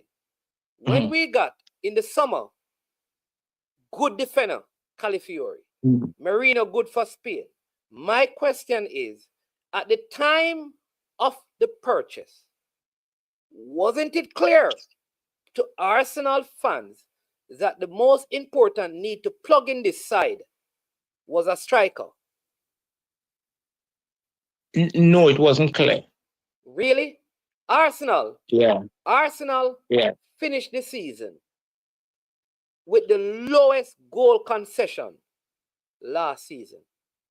Obviously. And how much goals did Arsenal score? How many goals did Arsenal score? I'm going to get to that. I'm going to get to that. All right? It means then, from last season, we had a good enough defense. However, we were in multiple competitions, and I can understand, okay, let's plug in a next defender because of injuries. All right? We also had the second most goals, I think the most goals in a season in the club's history. Our central striker did not score majority of those goals. But we were scoring goals. Not because, but that is my point. Listen to what you're arguing now. No. Listen to what you're arguing. No, you miss my point. So I'm going to you miss my point. I am saying to you, though we scored those goals, our goals did not come because of the player who was playing as a central striker. Majority of those goals were scored by players who were playing on the wing. It means then, if we had a central striker, we'd have scored a whole lot more goals. No, it does not mean that. I don't think that's a clear line you can draw. I don't believe that's a line. I put it to you. If Isak, Haaland, Osimhen were in the position that Kai Havertz was last season in Arsenal, we'd have scored way more goals. I put that to you. That is not a guarantee, because we see teams that we have a guy like Erling Haaland sometimes isn't scoring goals and he's playing in a very good team. Look, Arsenal scored 91 goals last season, right? Is that correct? I can't believe it. Listen what I'm saying. I am saying to you, you are telling me that if we had Haaland playing as a striker over Havertz, You're saying to me there's no guarantee that Arsenal would score more goals last season? I never said that. I That's never what you said that. Yeah. No, You said, no, no, you no, said no, it's no, not no, no, no. guaranteed. I called the three names. I said Haaland, Isak, and Osimhen. And you said it is not. You said it is not guaranteed. That's what you No, said. that's not what I said. What did you Let say? me repeat what I said. I said we have seen where a guy like Haaland. Before you said that, you said that. Here's, I'm going to give you exact words. Okay, Go back and listen. You said it is not guaranteed, and then you started making the point. Right. So the point has nothing to do. The two statements are disconnected. Right. Okay. What I'm saying to you, we could bring in a big striker tomorrow, and there's no guarantee. No, here's what I'm saying, because we're talking about last season and the acquisitions we made, and I spoke about the defense. You asked me about this. Hold on. All right, so let me make my point. Hold on. You asked me about the goal scoring. On the goal scoring matter, what I am saying to you, if we had any of the three players that I named in that team last season, we would have scored more goals. Because you see, I heard somebody said, a player said something the other day, that football kicks you in the teeth when you least expect it. There's no guarantee what would happen. Football is very unpredictable, right? There could be a number of things that can take place. Why a player who is scoring a boatload of goals comes in January and is not scoring for his new team. It's possible, as well as he could come in and score a lot of goals. So I'm not willing to say what you are saying. What I would say to you, though, what I would suggest to you, that if you go back and look over the past 2 years of how Arsenal have been conceding goals, right? You're going to find that a lot of the goals was coming through the midfield. The midfield has always been a problem. Go back and look at it. I've tracked it before and marked it. What I'm saying to you, I'm talking about last season. Yes, through the midfield. Through the midfield has been a problem. And maybe he was trying to fix that. I don't know. But all right. So watch this. This is the thing. This is the thing, right? You scored 91 goals. No, Andrew. You scored 91. Yeah. You know how much is 91 goals? No, I don't understand. Like, so let me see that, because I want to be clear on what you're saying. So as an Arsenal, because you're saying we don't know what he wants, So I don't know, like what fans are supposed to do. Don't say anything because you don't know what. No, let me finish. In fairness to me, let me finish. Because if you're saying to me that because we can't predict the future, like we don't know if we bought Isak from Newcastle, that it would ever make any difference to Arsenal, then team should never buy anybody, because nothing is guaranteed. It don't make any sense. I am telling you that by Isak's record and Haaland record, if they were in that Arsenal team, you are trying to tell me that if they play the same amount of game in the same position as Kai Havertz, there's no guarantee that they'll score more goals. I do not agree with you. That is not the argument. You make. I am saying to you, but listen, I am saying to you, I said to you that defensively, last season, let me go back over it again, Arsenal conceded the least amount of goals. We went into the transfer window and we bought defensive reinforcement. And I am saying to you, I can understand, because the coach is thinking about injuries. Because remember, we had the best defensive record in the entire league. The coach still went and bought defenders. We did not have the best attacking record in the league. Our central forward striker did not score the most goals in the entire league. And the coach did not get any reinforcement for that. Who scored the most goals? Who's the leading goal scorer right now? Listen, all right, let me go over what I'm saying again, because who? No. Who's the leading goal scorer right now? You're asking me is different because you're not answering me. Last season, no, it's not different. It's different. You're fixated. Last season, Arsenal had the best defensive record of all the teams in the Premier League. In the window, we bought a left back, good defender, because we felt as a team like we needed, with the best defense, more defensive reinforcement. We also, according to your logic and your reasoning, we had issues conceding goals through the middle. We bought midfield reinforcement to stop that from happening. We had the second best goal scorer, not the number one, the second best goal scoring record. Our leading striker in the Premier League last season, the striker, did not have the most goal, not the second most goal, not the third most goal, not the fourth most goal, not the fifth most goal in the league last season. And we go into the window and we don't buy any reinforcement for him. That is my point. Why wouldn't we? Seeing that we are going to get defenders in an area that we were the best in, and we got reinforcement, and the area that we are not the best in, why didn't we get reinforcement? That is my case. Let me hear you now. When you start a football match, both teams start with 1 point each. They're fighting to win 2. You agree with that? You're fighting to win? You're fighting to take 2 away from the other team, because we both start with 1. Yes. Right. If your team don't score on my team, I cannot lose the game. Okay. Yeah. Right. And this is simple. It's simple, and I'm sure that this is how he's calculating it, right?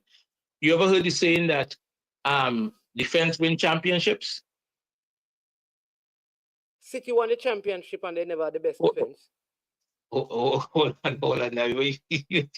You cannot use a one-off situation to make a whole argument. But just allow me. The season before that, they didn't have you ever heard the statement? Before that, they didn't have the best defense and they won the league. Hold on.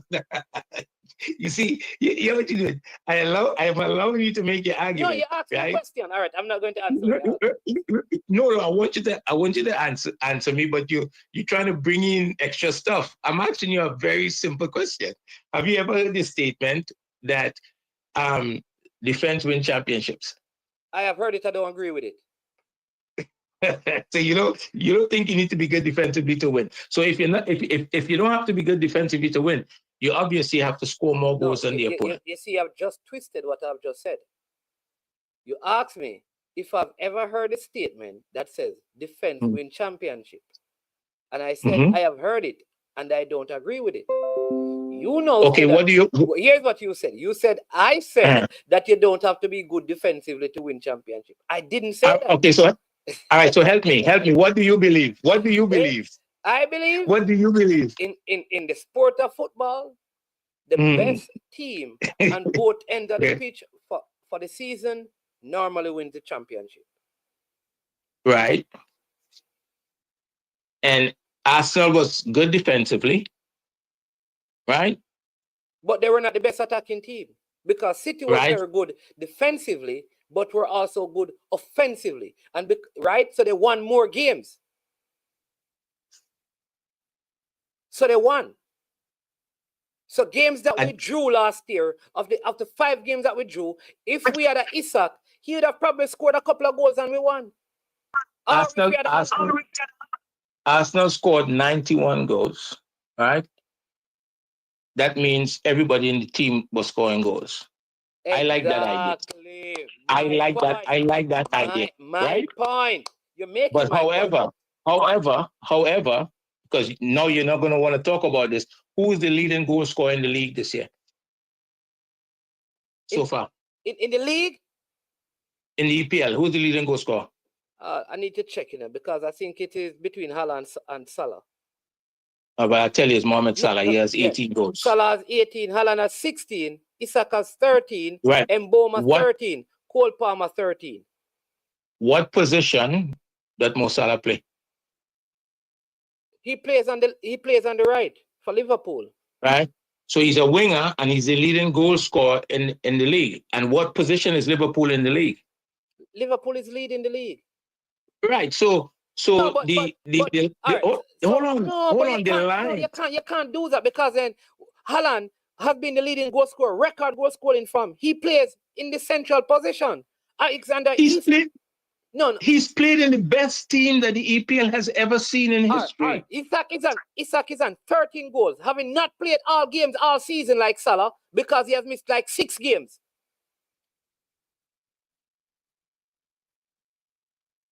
And he has 13 goals in the league.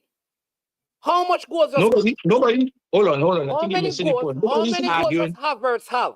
Hold So let's compare Havertz with these players. Let's make this clear. I'm not arguing that Arsenal does not need a striker. That's not my argument. Are you arguing that? That's not my argument. Are you arguing that Kai Havertz should be a starting striker? I just said to you that the Newcastle game proved, if we didn't know, proved to us that he does not have the instinct of a striker like Isak has. A striker is important. We're not gonna hide from that. But the manager have a responsibility to work with what he has, and he's doing that. Okay. And in my opinion, you and I agree then. We need a striker.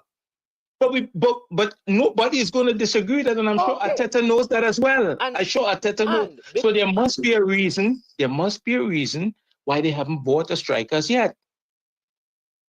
That's what I'm trying to say to you for the longest while. All I'm saying to you is that he had money available. Obviously, he had close to 100. But we don't know that. We don't know that. I'm telling you this because he bought Calvary and Merino. Where did they get the money from to buy Calvary and Merino? Where? They had money. So they bought 2 players.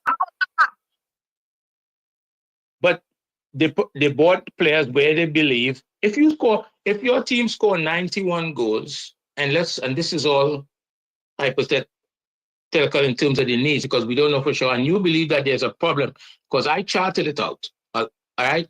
If you believe that there are problems in the middle of the field, right, but you're scoring goals, everybody is scoring goals, would you not try to fix the problem in the middle of the field? Obviously. But do you believe that Arsenal had problems in the defense? Yes. Arsenal had a problem in the middle of the pitch. Did Arsenal have problem in defense last season? In the middle of the pitch, no. Arsenal had a problem. Right, so the goals that Arsenal conceded. So fine. I'm giving you Merino. We were bad in the middle of the pitch. Get somebody in the middle of the field.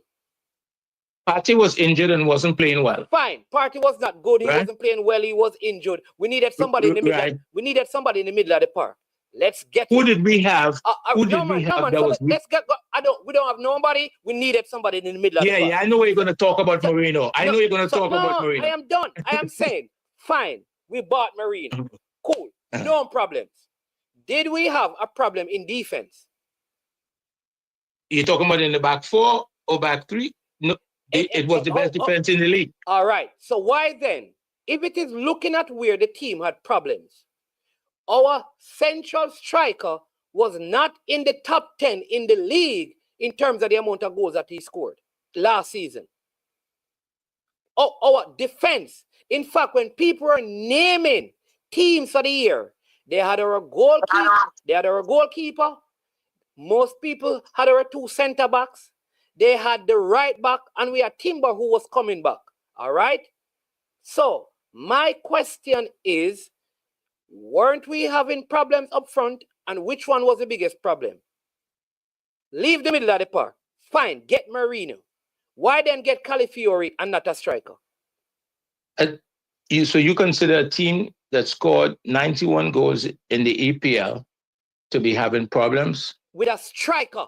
Because the striker wasn't the predominant scorer. So in the same way Arteta can say in his head, we needed defensive reinforcement, though we conceded a record low in terms of goal.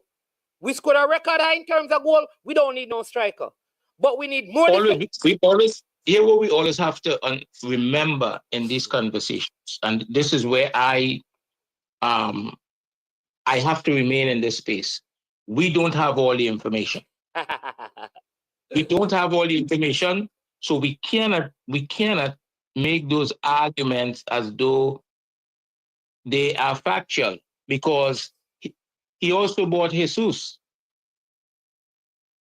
right? Who everybody was happy with 2 weeks ago because he was scoring goals, but he wasn't scoring goals before that. I mentioned the fact that we got Jesus and Zivchenko lifted us. I did say that. I talked about the fact that coming into the season before last season, he thought like Eddie Nketiah would have been the person. It didn't work out.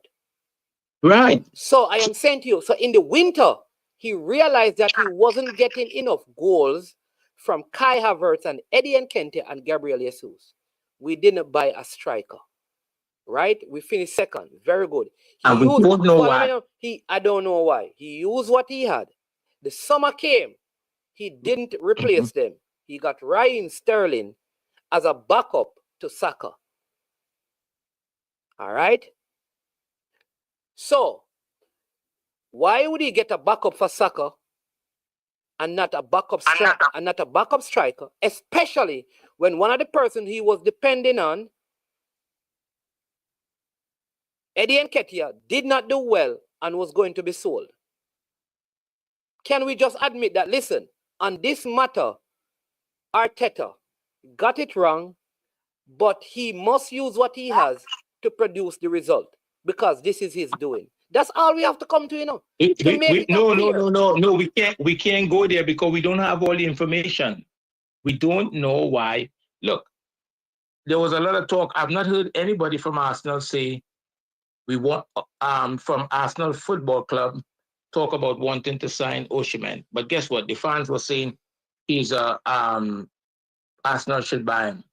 Right? At his football club at Napoli, there's been a whole lots of issues with him and the owner. He ended up in Turkey or something like that. So what I'm saying to you is so let me say, so if a man, right, if a woman, let me not use that. So don't use that one. Let me just say this then. So in other words then, we didn't buy a striker because in the whole world of football, there was no striker available in the summer that Arsenal could have gotten. It has to be who you want. Okay. This is about man. Not just buying a striker. Look, I pointed it out to myself yesterday. No, so that's what I'm asking you. Actually, this morning, let me make this point to you. To you. I heard No, hold on. Let me make this point to you. I heard somebody did a video recently, right?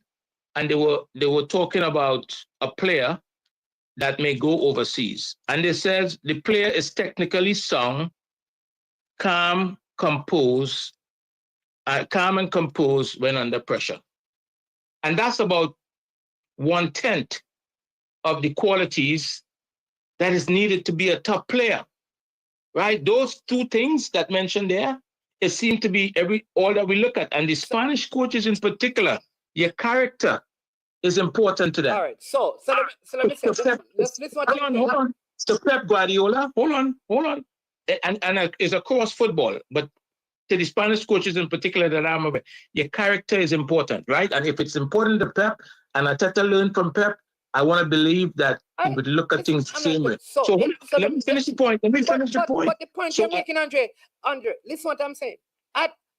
So I must believe that in the entire world of football, based on Arteta's preference for players' character and ability, there was no striker in the entire world that was available to him. If that is your case, then I can say fine. Hold on. You see, you do this very well, but it's not going to work with me. What am I doing? Hold on. Let me answer you. Can I answer you?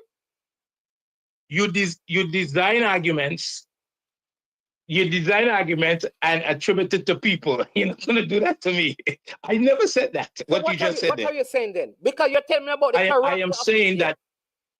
So why didn't we get a striker in the summer? In a football club, when you bring players in, it's not just about the technical ability, there's a lot of other things that is considered when you bring players in. So there may be 12 strikers available, but if you don't fit some of the other criteria that is important to the football club, the values of the football club, when you teach young players to play football, you're not only teaching them about technical stuff and tactical stuff, you are also teaching them about a way, how to live. Hold on. But we don't disagree. I agree with you. Right. So I don't understand the point though. So what then? So the fact that we didn't get a striker is this argument that you're making, suggesting that All right, go ahead and finish. Let's say I must let you Which argument in particular are you referring to? Because all I want to know. I gotta keep you straight. Which argument in particular? I am saying, let me go back to my original premise.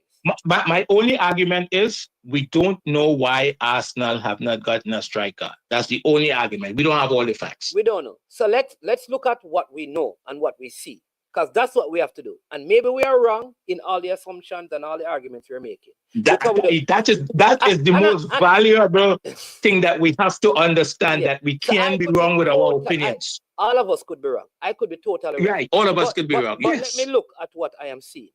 And let me say this. I have a better chance of being right because I'm not going that far. You have a better chance of being right than me. because I'm considering that we don't have all the information. Right. So let me tell you what information I have. Information I have is this.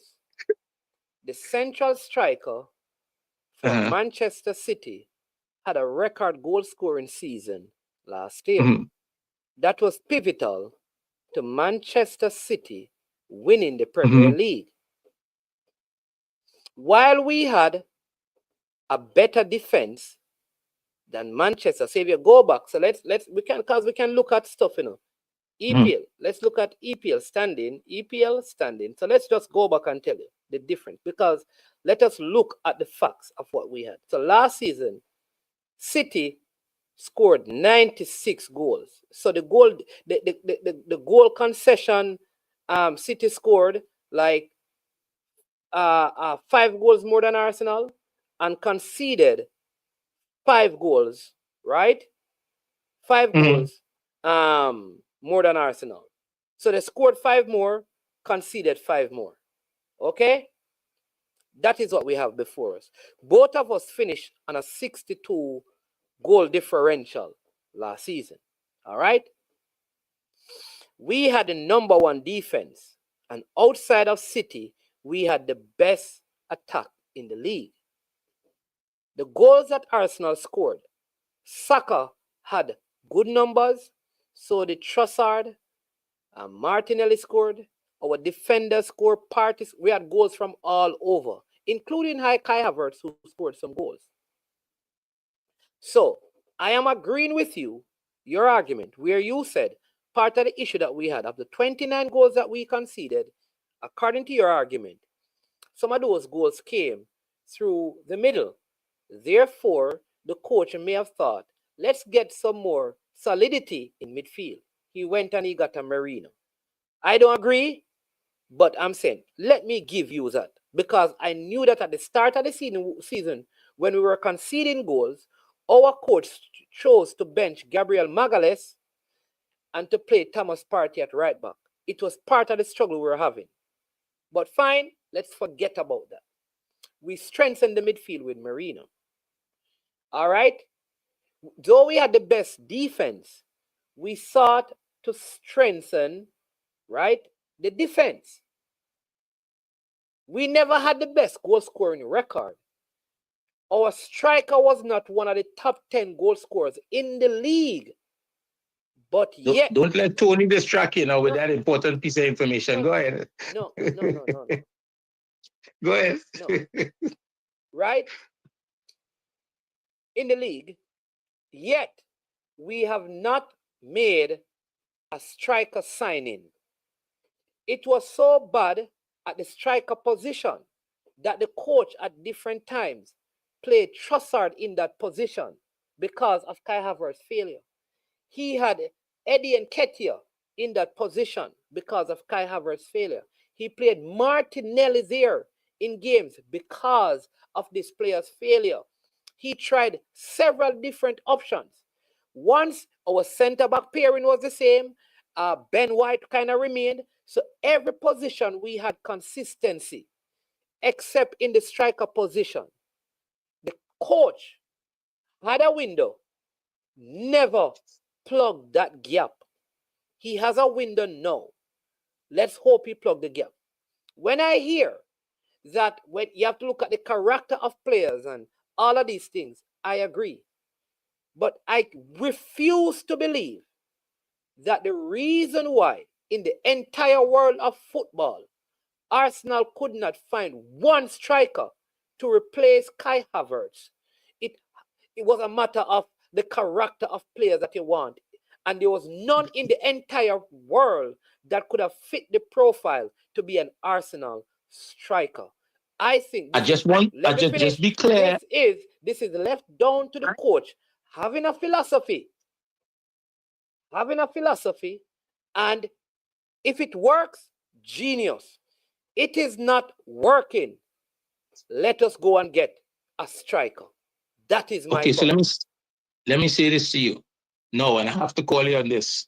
While you are using the same words, you are rephrasing the argument, okay, and trying to attribute it. That's your argument. The way you put those words together just now, okay. There are rules in football, right? There's rules in football worldwide. Arsenal have spent a lot of money, right? There's financial fair play. There's a lot of things going on, right? And this may surprise you, but don't be surprised, despite everybody knowing that Arsenal need a striker, that Arsenal don't buy a striker this window, right? And they have to wait until the summer because Arsenal must know who they want. And to just buy a striker for buying a striker's sake, I mean, does it make sense to you for a lot of money? You have to get what you want. Would you agree with that? You have to get what you have to get what you want. So who do we want? Who does Arteta want?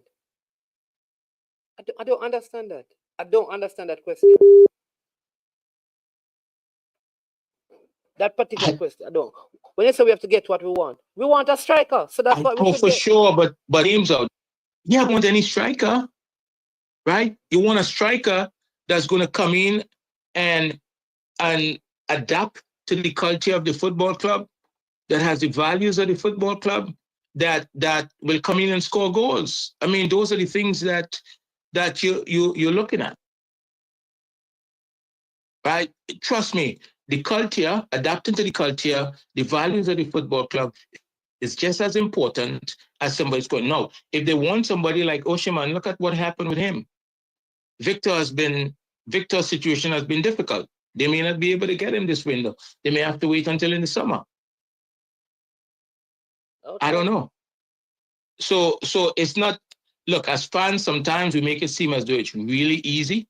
And while I would point out that the character of a player and stuff is important, I am not saying, like you are repackaging, that is the reason why Arsenal didn't get a striker. It could be part of the reason who is available may not fit the values of the football club. We don't know. So let me There's a lot we don't know. Let me give you. And you said the most important thing just now. You said the most important thing just now that we must all understand when we're having these conversations is that we could be wrong because we don't have all the facts. Let me ask you a question. You believe that if City wanted Osimhen in the summer that just gone, if City really wanted him, you believe that City would have gotten him? Yes or no? Just 115. No. 115 is the answer. 115. No, man. 115. They probably did that before, and that's why they're in court now. No, man. No. They probably did that before. So they probably got who they wanted, and they did whatever they had to do, and now they're facing 115 charges. So and Arsenal is more prudent than that. They have been more prudent under Wenger, and they haven't changed that behavior. So they have been more financially prudent. So you're saying that City could not have gotten him? I want to. I'm not saying no. You didn't hear what I said. So let me ask you the question again. If City wanted Osimhen in the summer, do you believe that City could have got?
All right. So sound is gone. I don't even know Yeah. if you're hearing me. Are you hearing me now? Tell me if you're hearing They me. say you're frozen. Frozen. You're Sound frozen gone. actually. All right. All right. Yeah. I think I should be good now. Let's see. Tell me if you're hearing me now, people, because I'm back. Yeah. You have two pictures on the screen. Okay, one is gone. Check. Okay. Yes, they're hearing me. Yeah. All right. Yeah, they All say right. Wonderful. My apologies. I don't know what happened. Maybe I need to come off this Arsenal business, because this Arsenal business. yeah. Yeah. So let me just leave this and say. Before you Yeah. leave Arsenal, I want you to mark this show so that you can easily find it. And sometime in May, I think this season will come to an end, and you may have to revisit this conversation. Right. I know there were opportunities in the past for you to apologize and you didn't take that up, but maybe this time you may have to. I don't know. Okay. All right, boss. So we'll see. We'll come back. We'll come back to this, my people. Listen, but Yeah. You'll have to write that a nice apology, probably. listen. My hope is that we win the league, and I owe him an apology. We will see. But I have a couple. Okay, but let's support him. No, I still have my Arsenal jerseys. I still support the club. I'm not here to support the coach. I support Arsenal. And that is why I don't get players' name. When I buy the jerseys, I don't put players' name in it. I put my name in it, because Arsenal is my team. Because players come, players go. Coaches come, coaches go. I support the club. Arsenal is the club that I support. Fair point. All right. So let me just see if I can run through a couple of these things quickly. Yeah, man. Blessings. And I will throw more baits. Yeah. I saw that one coming clear. That's all right. All right. Yeah. All right. So people, quickly, let me just do a couple of things. JPL, the Calvary veering off track. I don't know what is happening at Veer, but the players are in. I know I'm hearing that they're not coordinating. I think Veer has bigger issues than players. And I don't think they will be relegated just based on how the league is going. But I think they are going to significantly struggle. They have a tough game against Waterhouse coming up, and I see them losing the next game. You understand me? I don't know what is going on with Lenworth Hyde. I haven't seen him commenting or saying anything. But my expectations were higher than this. And because when I see highlights and I watch them, I don't think they're playing good football. And that is the thing. It's not like they're playing good. They are not playing good football. They're not playing good football, and that is part of the problem. Unseen. Welcome to the show. Good afternoon. Thanks, man. Yeah, so you jump on a topic that I was, privy to be at the match yesterday. Yeah. I did some, recordings and stuff there. So with the Lenny situation, I think Lenny is okay. He's quite happy. So I'm on the bench. He's just not coming on the camera set. I think giving it a little break, but he's there and he's happy. He's doing his work. Coaches, they look in sync together. So I don't see any bad blood or any coach over this son of coach over there. No, everybody is working together. So who is the head coach? So that's his head coach. Lenny is the head coach. Who is the assistant coach? Right. That's us. And then Craig Butler is there. Craig Butler is the I always say the part owner for the club.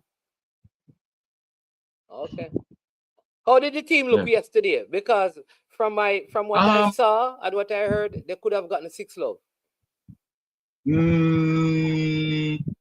Yes, more goals could have scored than them, but they could have scored goal as well. So if anybody is saying 6 love, that would be 6 love would be a lie. I think 6-3, 6-4 would be more reasonable to say, because it is a it has got a lot of opportunity in front of the goal. You can't come. You can't come on public around the platforms back. and you can't come on public platforms and call people's aliases. You know? Okay, Rabino guard. There you go. Yeah. All right, Rabino guard. Yeah. So Rabino guard got a lot of chance. Headers. Normally would have put them on target. Keeper would have make a save. They were you know, not placed on target. So Craig Butler was livid after the match. You know, he took the players over to the side and give them a talking to.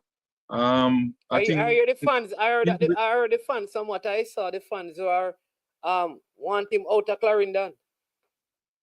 I don't think so. I think the fans were there. He took the players over to the fans. There were a group of fans that were watching the game out there, and they were talking to the players and talking to Craig. I'm Craig allowed them to talk to the players. Before he took the players over there. So you were saying that the fans were nice and cool and calm and they weren't quarreling. No, man, they made a quarrel. Remember a part of the game, adrenaline rush and, you know. Oh, so after that, the same person that were quarreling. What I'm saying then, so the fans who were saying that they need to leave and they mash up the club, those fans were just joking. Yes. I think so because they were very nice. Okay. All right. You were on the ground, you know. That's what I saw with my eyes. Okay. You're on the ground, so I'll go by what you say. So the fans, all right. Yeah, so they were there talking to Sir Craig, you know. Maybe some of them still keep the same opinion, although they're talking to him nice. But they were living, they said that they want more fight from the players and so on. They were living, but you just said that they were nice and calm, so you said that they were living. They can't be both things. Man is man. When the game go on, they were living. Oh, okay, understand. Come on, man. Follow the argument. No? Yeah. So go move on. So, I think personally, it's some look at individual stuff. For example, so everybody know that Rabino Gardner played the schoolboys and then come back over and play the Premier League match. So those things, as a player, you have to be disciplined. Pick one. You know, either the JPL or play the schoolboy, all money, all that kind of stuff. And I think that really cost him not to score because he was, you know, dropping on the field and stuff like that. I don't know. Discipline, I think discipline is one of the issues. Yeah, but he didn't play long in the schoolboy game. He came off in the first half. Yeah, but you need to concentrate on match next day. You know that is wrong. But his coach was there, so he would have gotten permission to play.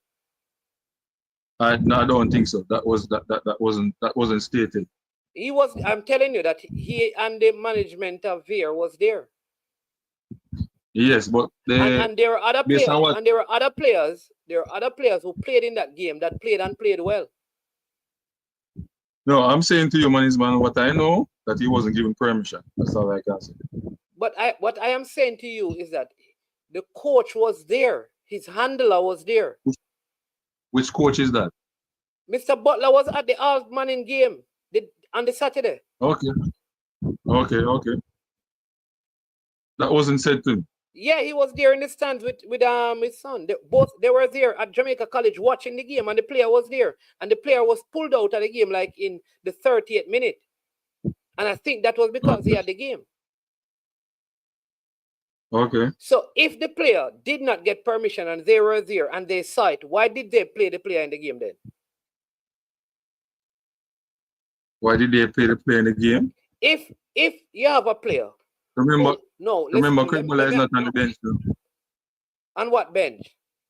On the Veer Phoenix bench? The all-money. No. Listen what I'm saying. If the player played in the all-money game without the permission of the club, the owner of the club, Mr. Butler, was there, and the captain, Kyle, was there. They saw the player playing. How did the player end up playing in the game against Veer?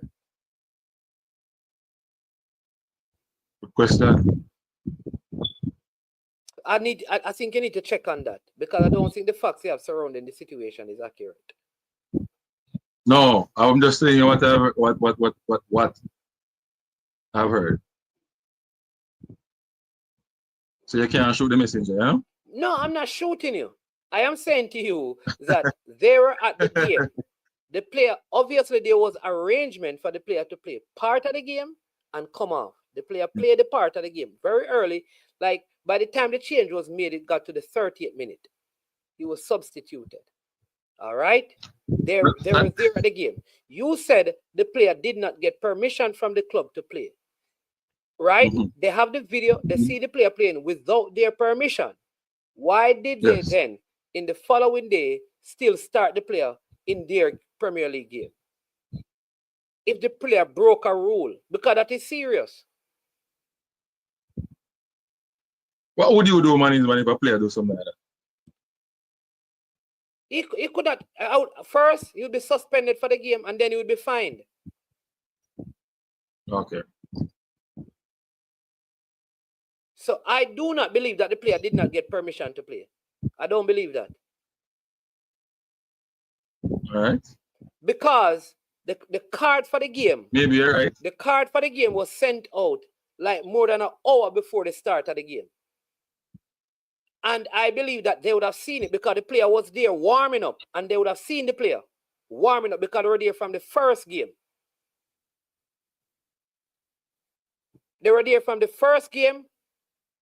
And when you could see that the player was where they were in the first game. The player was warming up in the area that they were in the stands.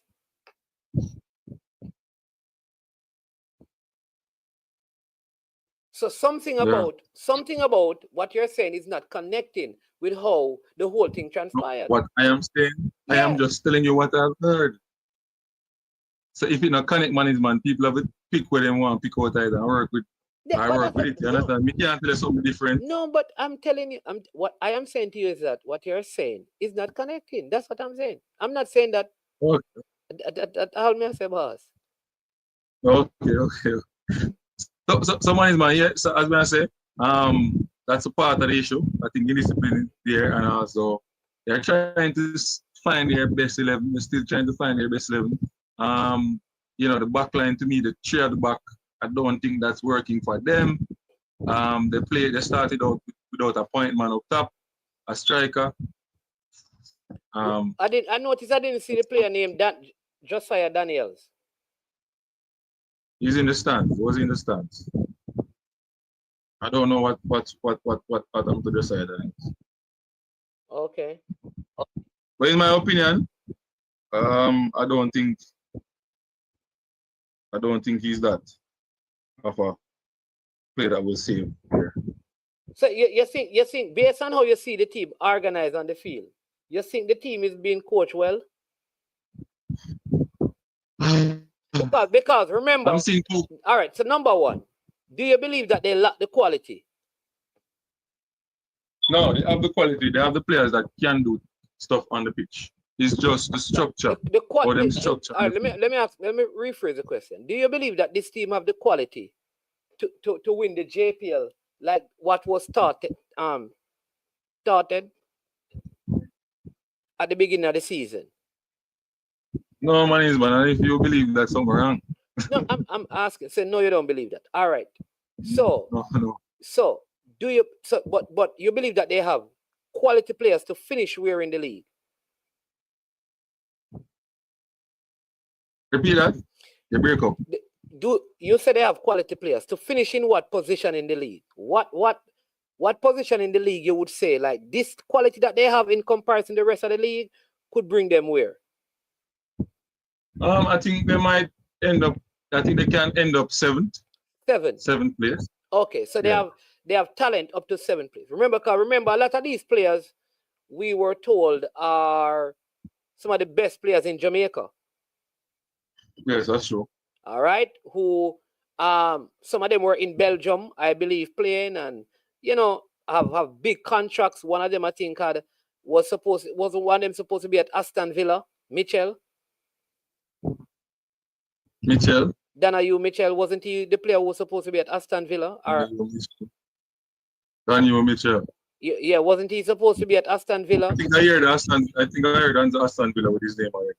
All right. Yeah. So with that, but he got a bad injury though. Okay. All right. So with that level of talent, all right. Now, as far as I know, while Mr. Butler has some stake in the management, isn't he also the technical director? I think I saw a match card with that on his name. All right. So he's a technical director. So then, he is one of the better coaches in Jamaica, at least based on his own words, probably the best one in Jamaica at development.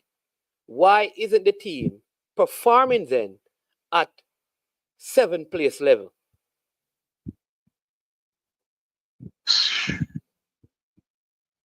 Good question, man. I can tell you why.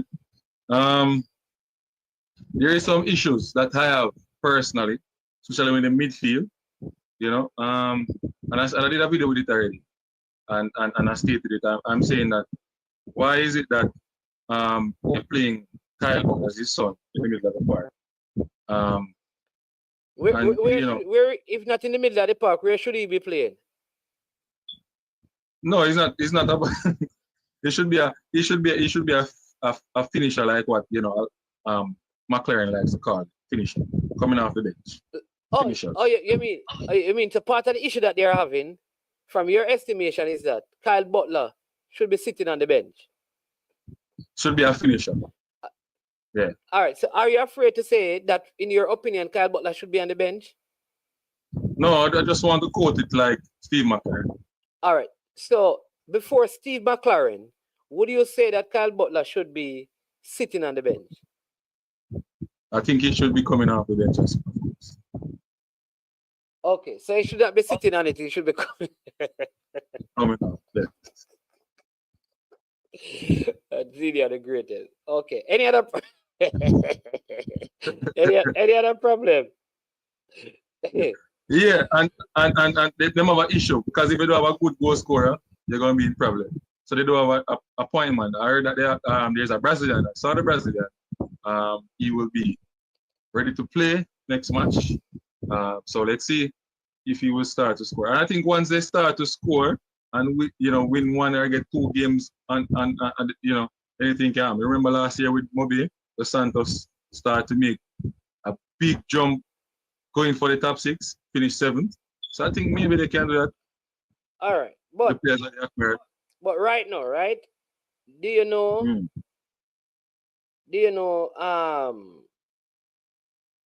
that they have a minus 17? They have the worst scoring differential in the league, right? You know that, right? All right. Well, I think I have the information right in front of me, so I will be looking. So Veer negative what, 17? Yes. Veer is negative 17. That's 33 goals I scored on them. Wow. The only thing that is close to them is Dumbo William. Okay. So do you realize that while you're saying that they should score more goals, that they concede the most goals in the league? Right. Okay. Some of the biggest score lines in the league this season has been against them. True. So, but they're scoring almost every game. So is it goal scoring that is their problem? Yeah, goal scoring is a problem. But them not play that striker. They not play that point man. So goal scoring is not the biggest problem in no money. What is the biggest problem? Make it clear. The difference, the midfield and the backline, or the backline playing. Like yesterday, a player made a mistake on that wide area on the right hand side, right? Make a mistake, and one player just get the ball out on the wide area and just drive straight to the goal and kick the ball on the back of it. Like, I wonder where's the centre back to come across to come support. But Unseen, you and I are agreeing that obviously there's a defensive problem. Yes, I said that. That's the first thing I said when I came okay, on. So what they need to do is do you believe that they have enough defenders in the present setup to play better defensively? Right, I think so, and I don't think that they should have started Danayu Mitchell in that game. No man, I'm talking overall, right? Well, let us not put all of this on Donahue Mitchell. Because Repeat. they have received worse scoreline without Donahue Mitchell in the team.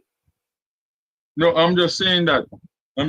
Movements wise, agility wise, fitness wise, he's not there as yet. Fine, but I am saying though, without him, they have also conceded some big scores. So let's say this. Do you believe though, excluding Donahue Mitchell, do they have enough good defensive player to play well and defend better? I think they can defend better. With the present players? Yes. All right. So is it a coaching issue? Structure, yes. So how they are set up structurally is a reflection on the coach. Yeah. Right. All right. So the coach need to, which one of the coaches? The head coach, the technical director, or the assistant Everybody. coach, or all three of them? Okay. All of them.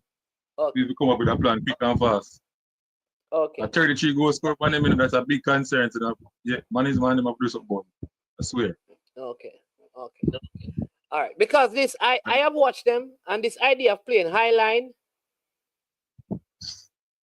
them defensive line coming like a Charlene Monk boss, man. They go way back around so. I tell you that now go work. Say it again, man. Say it again.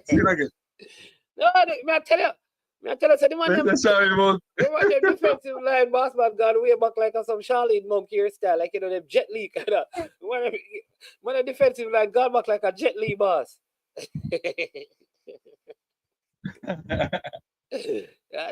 Me. You know, Jet Li, Charlene hairstyle with a big old hairline gone way back, and then you have the ponytail. Yeah. There was too much show in the mind. That is what going down there. That high line going to kill the ball. Very good. There was too much show original. But we have a good game this evening. Mobile United versus Arnett Gardens. I think that will be a good game.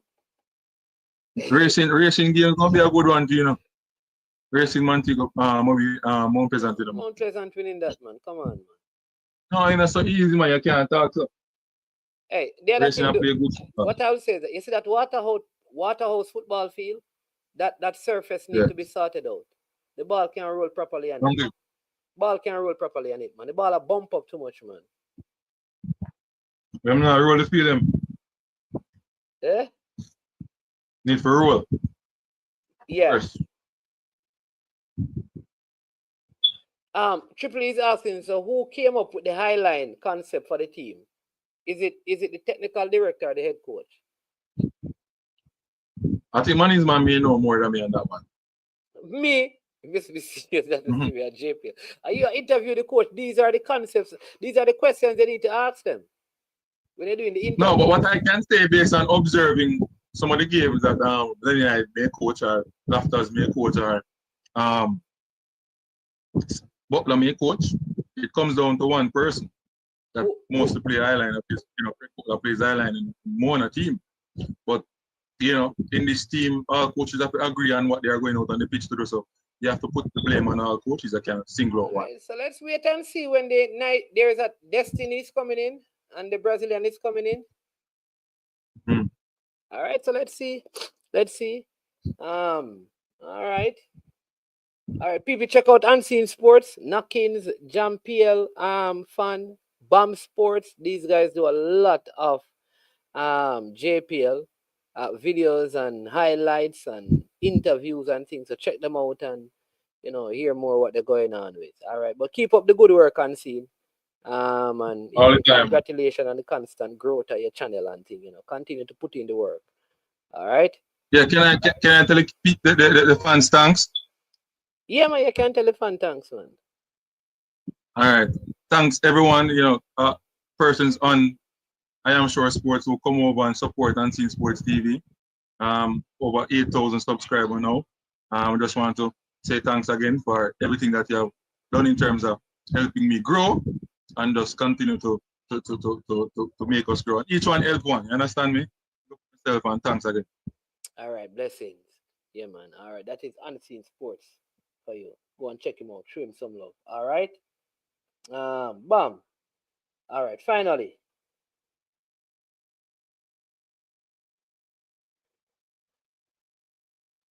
Oh, about King. Oh, Lord, him gone already. Sorry, I never get to asking about Richard King. But finally, the under 17.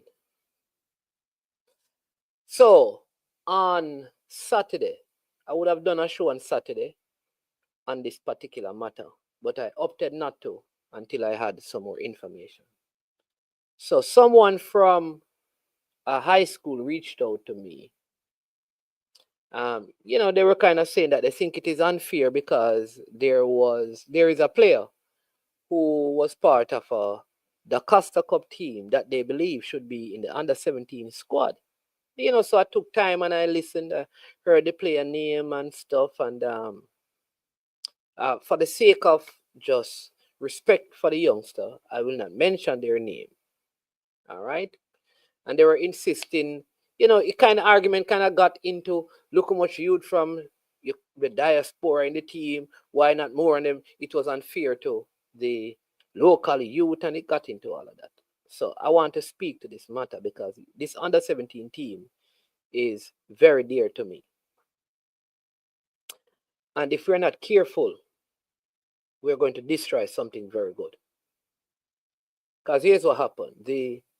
The probabilities of the team qualifying are so high that everybody in football want to be a part of it, because this is possibly the next World Cup qualification for a team from Jamaica on the male side. All right, though we have had success on the female side. So it is at this time that people kind of bring up all kind of issues, and everybody want to come out of the woodwork and come out of their closets and begin to talk about this player and that player, because at the end they want to say they had this and they had this input and stuff. This thing started as some identification more than 2 years ago. And I will say this, at the onset, the federation was not involved in it, because the persons who started it were just looking at players overseas, especially in the States, in the Florida area, who had some Jamaican connection, to if they were ever called upon, they could say to the powers that be in Jamaica that here is one that we saw, here is one that we saw. That was the whole idea. This thing has evolved into the under 17 squad that has been brought together. A team that over the 2 years that they have been doing this, they have had several camps in Jamaica, and they have looked at, in Jamaica, over 100 players to date in Jamaica, and have selected many out of them, the best out of them. Could there be like one talent that may have been missed? In almost every case, the possibility of missing talent is okay. But having seen this team play against Premier League teams in Jamaica, the competition they just completed, they played in New York. They have been traveling and playing so many games in the States, recently in this tournament in Mexico. They have played their Caribbean counterparts in friendlies and played many local teams. They start their qualification in February. It would be foolhardy and disruptive for people to try and push personal agendas. So for the person who spoke to me, I did my investigation. And I'm not going to get into the full details, but I must mention something. The player that you mentioned, that player that you mentioned was brought to a camp. He was good enough, but there were better players in his position.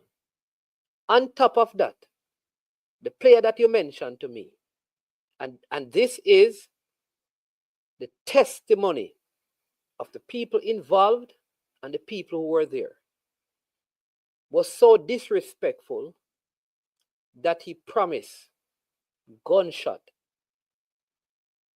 to the coaches. Or in Jamaica, there's a corn up to the coaches. Promised. It is a said player that in the schoolboy football season, he had some issues that led to a school losing points. Obviously, this player has some issues and he needs to be sat down, and maybe lots of talent. He needs to be sat down and spoken to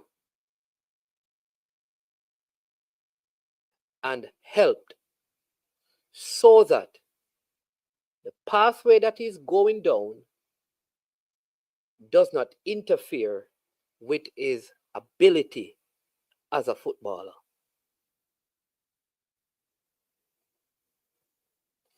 So when he was dismissed from the camp, at the time, it wasn't because he wasn't good. It was because of his attitude throughout the camp.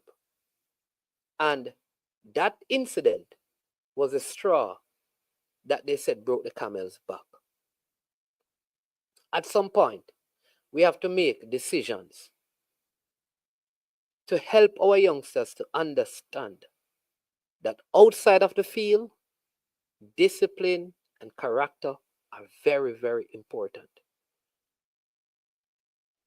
And so for the person who spoke to me, I will say this. I know the people who coach this team. The Vassal Reynolds, the Freddie Butler, Carlton, all the persons, even Kerry James, who work as a parent liaison officer.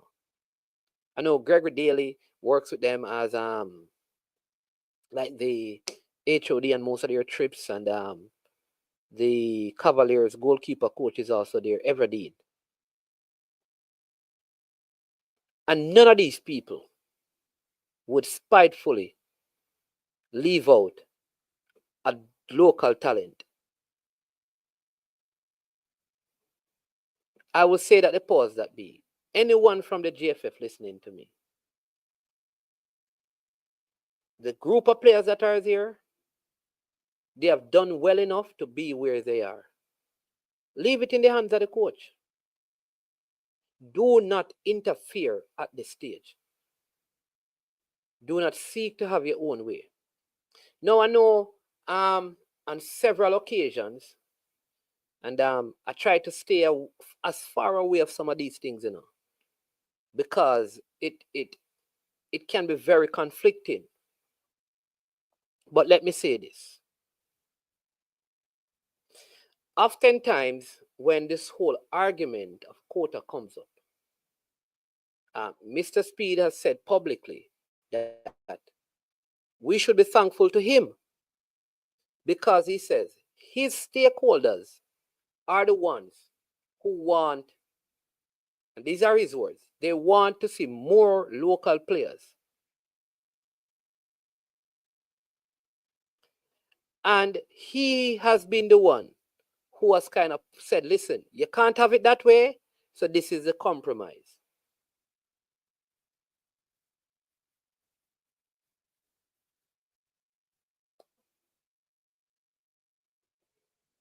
All right? No, Mr. Speed, I'll say this to you. Every time the quota thing comes up, it is your name that is brought up. And I know your defense is that the people who vote and probably are in the parishes, what you need to do is to say, like, here are the people who keep on advocating. People need to know them. And here's why I'm saying that. Because I have spoken to 2 persons who are involved in parish football. And you know what they have said to me? 2. There are way more than 2, But the 2 that I have spoken to have said, listen, this is how they have always wanted our youth football to be.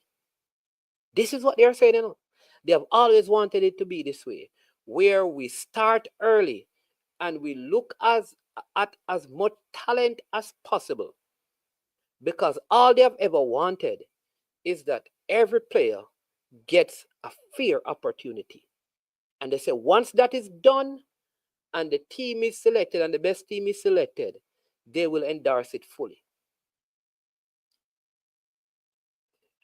None of the two persons I spoke to never mentioned having any desire for any sort of courtesy. All right? So let us stick to that. All right? Let me say this, and I like how DW brought up this. There are other people as well who believe that the only way the team can be good, right? Because there are two extreme positioning. One is that the idea that local players need to fill it up. The other idea is that players from the diaspora need to fill it up. None of those things can hold any water. The team need to be comprised of, in the coach's judgment and estimation, the best players he has available to him.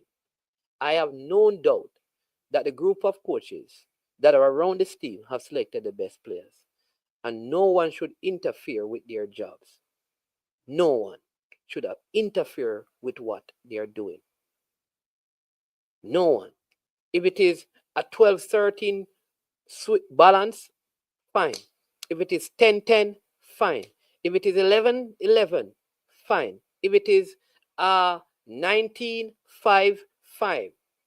On either side, it shouldn't matter as long as the coaches are selecting the best players in their estimation, having done intensive preparation and camping and looking at players. In fact, there was a time when they were looking at goalkeepers, and in one camp they had like 6 goalkeepers. So if they had 6 goalkeepers and they chose 3 out of the 6, then we must believe that they were looking. Why would they choose the worst players to represent Jamaica? Why would a coach look at the worst players or pick the worst players? They don't. So let us allow the thing to grow organically. No player has to be from your club or your parish for the team to be successful.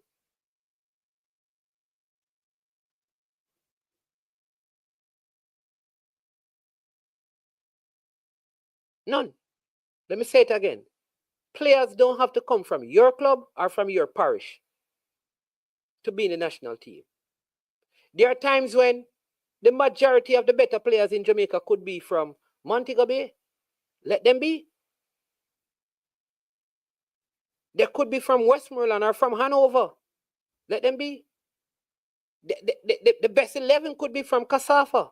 Let them be. They could be from St. Catherine. Let them be. If they are the best players. The best players could come from New Green, from Bath, or Progressive Youth, or Reno, or St. Bess. Let them be.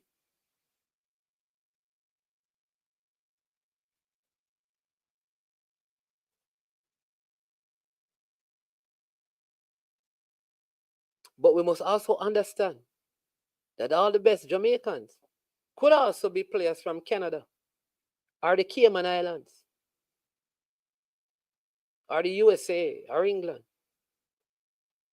But every player must be given a fair opportunity to be seen by the coaches over time.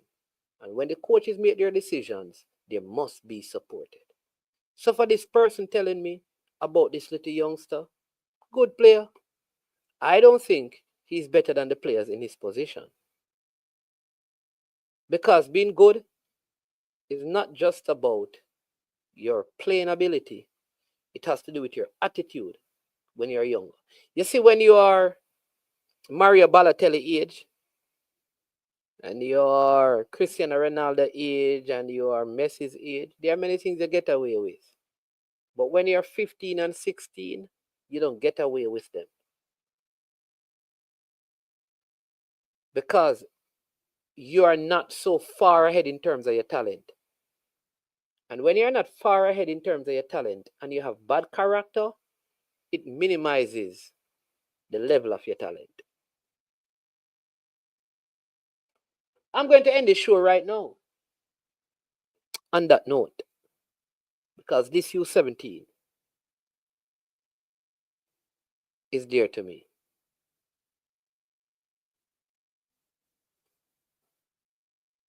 Let the thing flow. And to the technical committee, if there are people in Jamaica who are saying that, no, this can't work, we want the quota. If you cannot call their names out, then I don't believe it. We need to hear their names publicly so the people can know. Call the names publicly and say this parish and this parish and this parish. Let them come out and speak. Because when they come out publicly, you don't hear them saying that. I know only one. I know one person who have said it privately. And their belief is that nobody at all. They even said even my kids. Their belief is that if you're not born in Jamaica, you should never ever play for Jamaica. One person who is involved in parish football. And they said it privately. One person. I don't know if their opinion has changed. I need to find out. Call out their names. If not, it's going to look like it is your agenda, but you are using other people as a cover-up. Now, youngster, I will say to you, go and seek some counseling to fix your character. For there's a next player that should have been in Jamaica's U20, and his attitude and character was what held him back. I hope he can resurrect his footballing career. Don't let that be the pathway of your life. And to the person who is handling you right now, I will tell you this. I learned this in leadership. If they do it to me, they will do it to you. So if they did it in the under-17 camp, they'll do it in your camp. Unless they desire deep inward change. Again, people, I encourage you, I haven't said this almost for the entire show. Hit the like button, subscribe, and share. Sometimes I wonder how I produce such good content, and people speak of how great and good the show is. Yet, many refuse to hit the like button. So let me just tell you how many likes, and we have gone 2.5 hours. We are at what? 69 likes, 70 likes. I am sure that we can do better than that. Get it up to 100.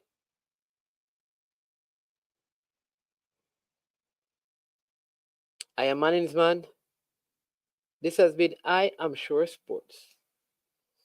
And every time when it comes to the end of our programs, we say, we are over and we are O-U-T out of here.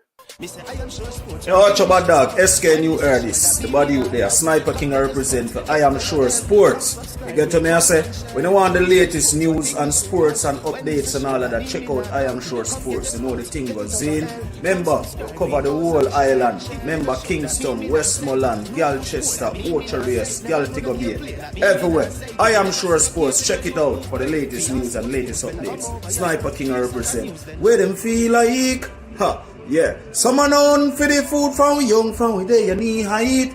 I Am Sure Sports. Yeah, dog.